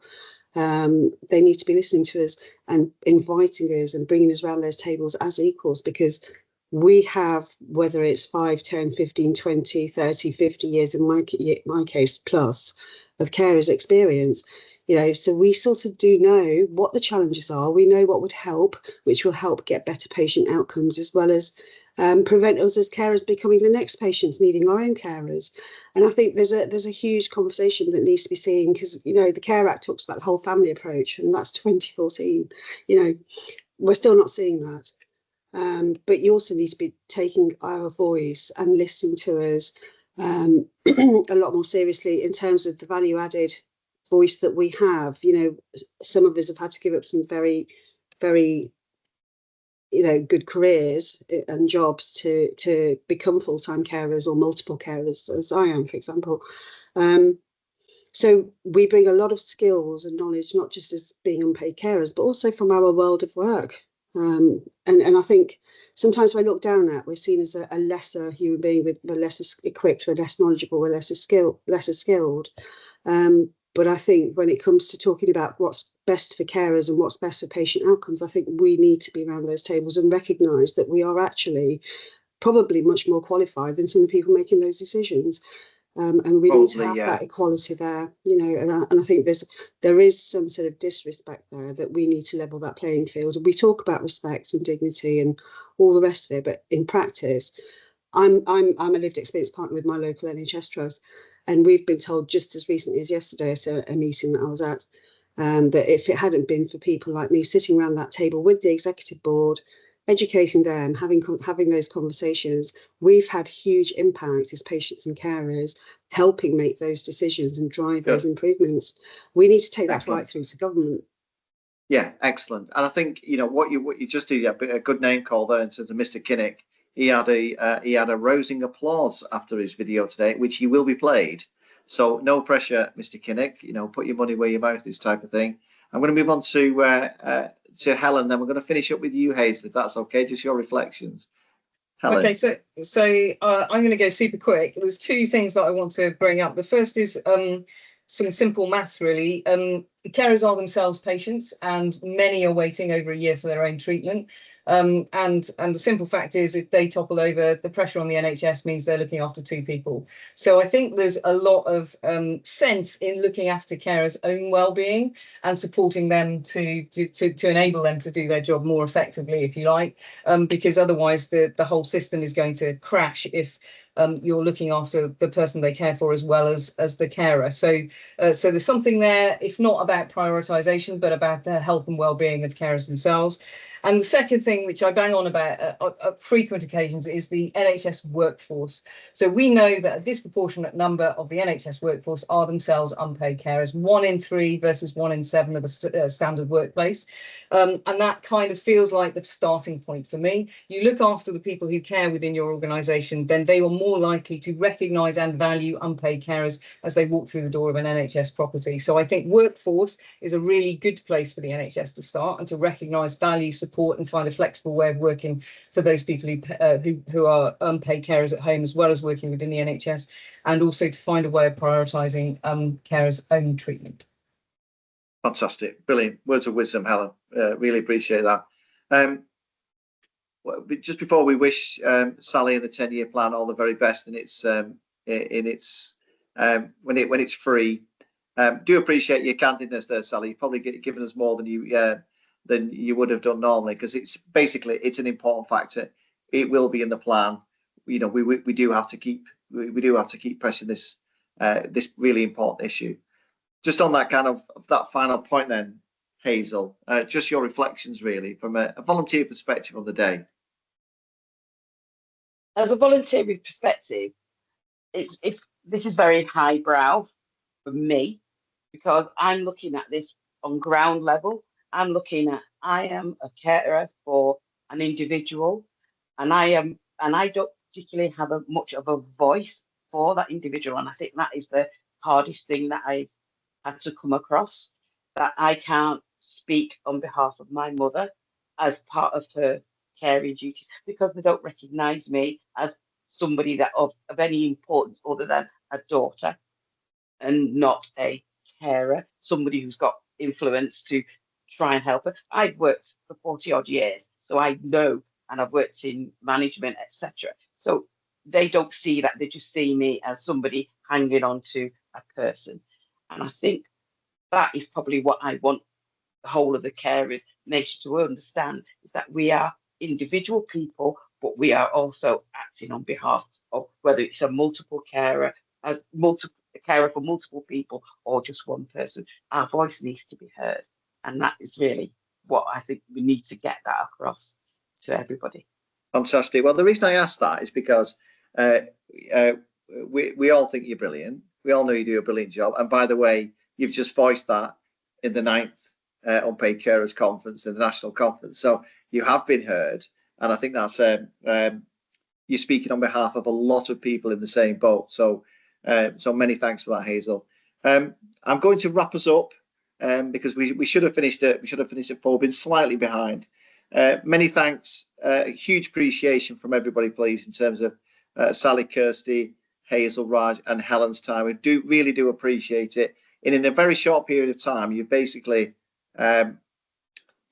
summed up the whole of our day in a really succinct and strategic manner. So many thanks for your time. Really appreciate it. Okay, so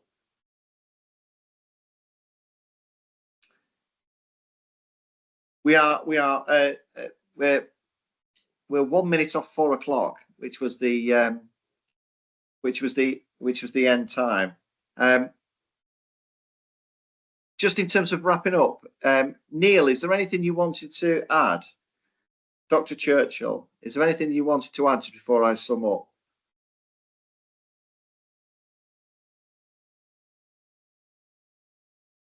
I'm looking.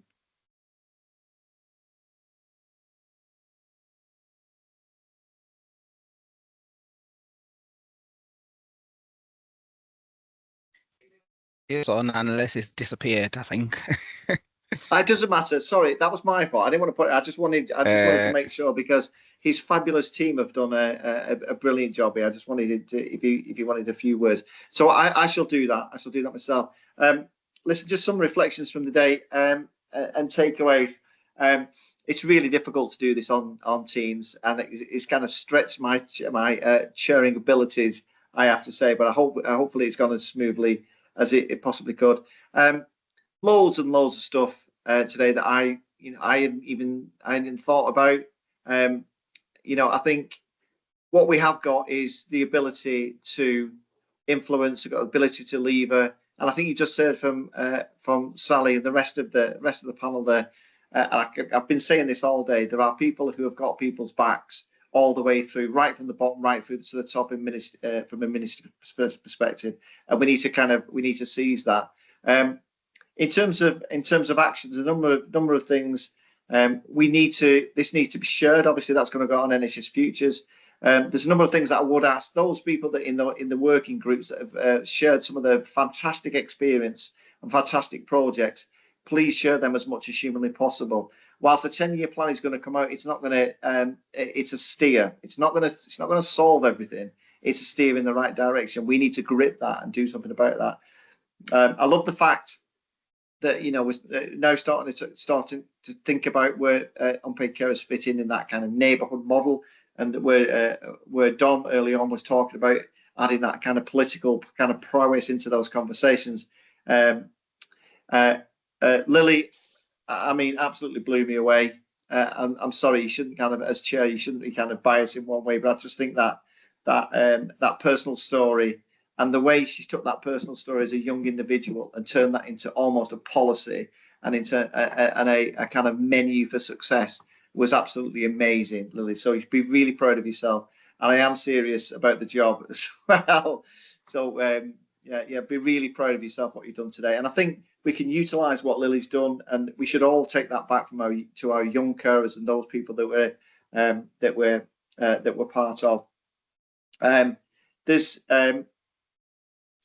I'm not going to say in terms of any more than that. What I would like to do is to follow this up with Steve's going to put an evaluation link into the chat shortly. But I use that evaluation. Please do evaluate, because it's important for us to know how well this has gone, but also in terms of what that generates for the next piece of work. So I just don't want this to end. We all put our heart and souls into this today. It should generate into some action. It should generate into some kind of leverage, or a march on the streets, or something, and whatever else we fancy doing. So please do, when Steve puts that up, please save that evaluation link and fill in as need be. Steve, is there anything else that you would like to add? No, not much. Just to say thank you, everybody, for coming and attending and making it a great 9th conference for us, celebrating and acknowledging the great work that unpaid carers do, and to all our speakers, the team, Shan, Rachel, LA, Jim, Neil, and everyone on the call. Fantastic. We all thank you for the effort that you've put in today, and to you, Dave, as chair, for leading us through the day. Fantastic. It's no problem. I'm going to be honest. I've got another meeting. I've got another meeting shortly. I will be having a glass of wine tonight. I'm just putting it out there. Someone with chronic ADHD sat behind a PC all day, trying to remain calm and professional, has been a trial. But I'll tell you what, I've loved every single minute of this. I've been inspired, and it's not very often over this last kind of 6 months or so that I felt inspired, and I feel really motivated to get stuck into this agenda. And so thank you, and thanks for all the speakers. Speakers have been brilliant. The team, you've been brilliant. Neil is back. Oh, fantastic. Neil, I just put the offer out just before we close up. If you wanted to add any last points. I think people want to get off, won't they? Sorry, I've got a very sticky Teams this afternoon, but just want to say a big thank you to you, Dave, and colleagues in Northwest for hosting. I know if we'd have been in person, we'd have been up there with you, but there are some advantages to meeting online, and so it's been a really packed day full of great content. We're just coming, I said, probably the week before the 10-year plan. Let's look out for that, but I think the ministerial committee is also important. So putting all of these things together, you've got the building blocks for a decent strategy, I think. So there's lots that we can be getting on with. So just thank you everybody for coming, and thank you for hosting. Thanks, are we going to be having some feedback forms? Will you be sending feedback forms to us? Because I also have ADHD. I definitely will be having a glass of wine this evening, but I've actually sat and been through the whole session. So I just think it's Lily was absolutely phenomenal. Thank you so much. My team just had the best day at work. So thank you so much from Harrow. Well done, Caroline. And I share. I'm kind of looking at sharing the kind of we're telepathically saying it's the difficult. Oh, it's difficult. But I'm really proud of myself. But I am having a glass of wine and enjoy yours as well, Caroline. The evaluation. You've got a team of us here from Harrow, the Conversation Cafe team. I'm Caroline. We actually. I'm Michelle. Hi. Hi. You had the team. We just got barged out of the way when she had wine and ADHD. Fantastic. By the way, this is not recommended by the NHS or by anybody else. Just a group of people who have sought solace in a conversation. Well done, Neil. Give your team a massive pat on the back for me. They've been absolutely fabulous, and the commitment from everyone is heartwarming. It really is. So, Steve, if you can put that either put the evaluation link in the chat, or we can certainly put that into the NHS Futures where the recording is going to be, and also through email. Please do. Put some evaluation in. It makes things much easier in terms of when you're doing these things again. Don't shy away from the fact that we want to do this in person. Makes Neil's job easier as well. I think this has been a great event, but it's better if we're all in the same room. Be honest and upfront, and it can only help. Right, we're 7 minutes over. I don't think that's bad in terms of a full day. Many thanks. It's been lovely to meet you all. Have a great rest of your day, and live long and prosper. Take care of yourselves. See you soon. Thanks, Dave. Bye.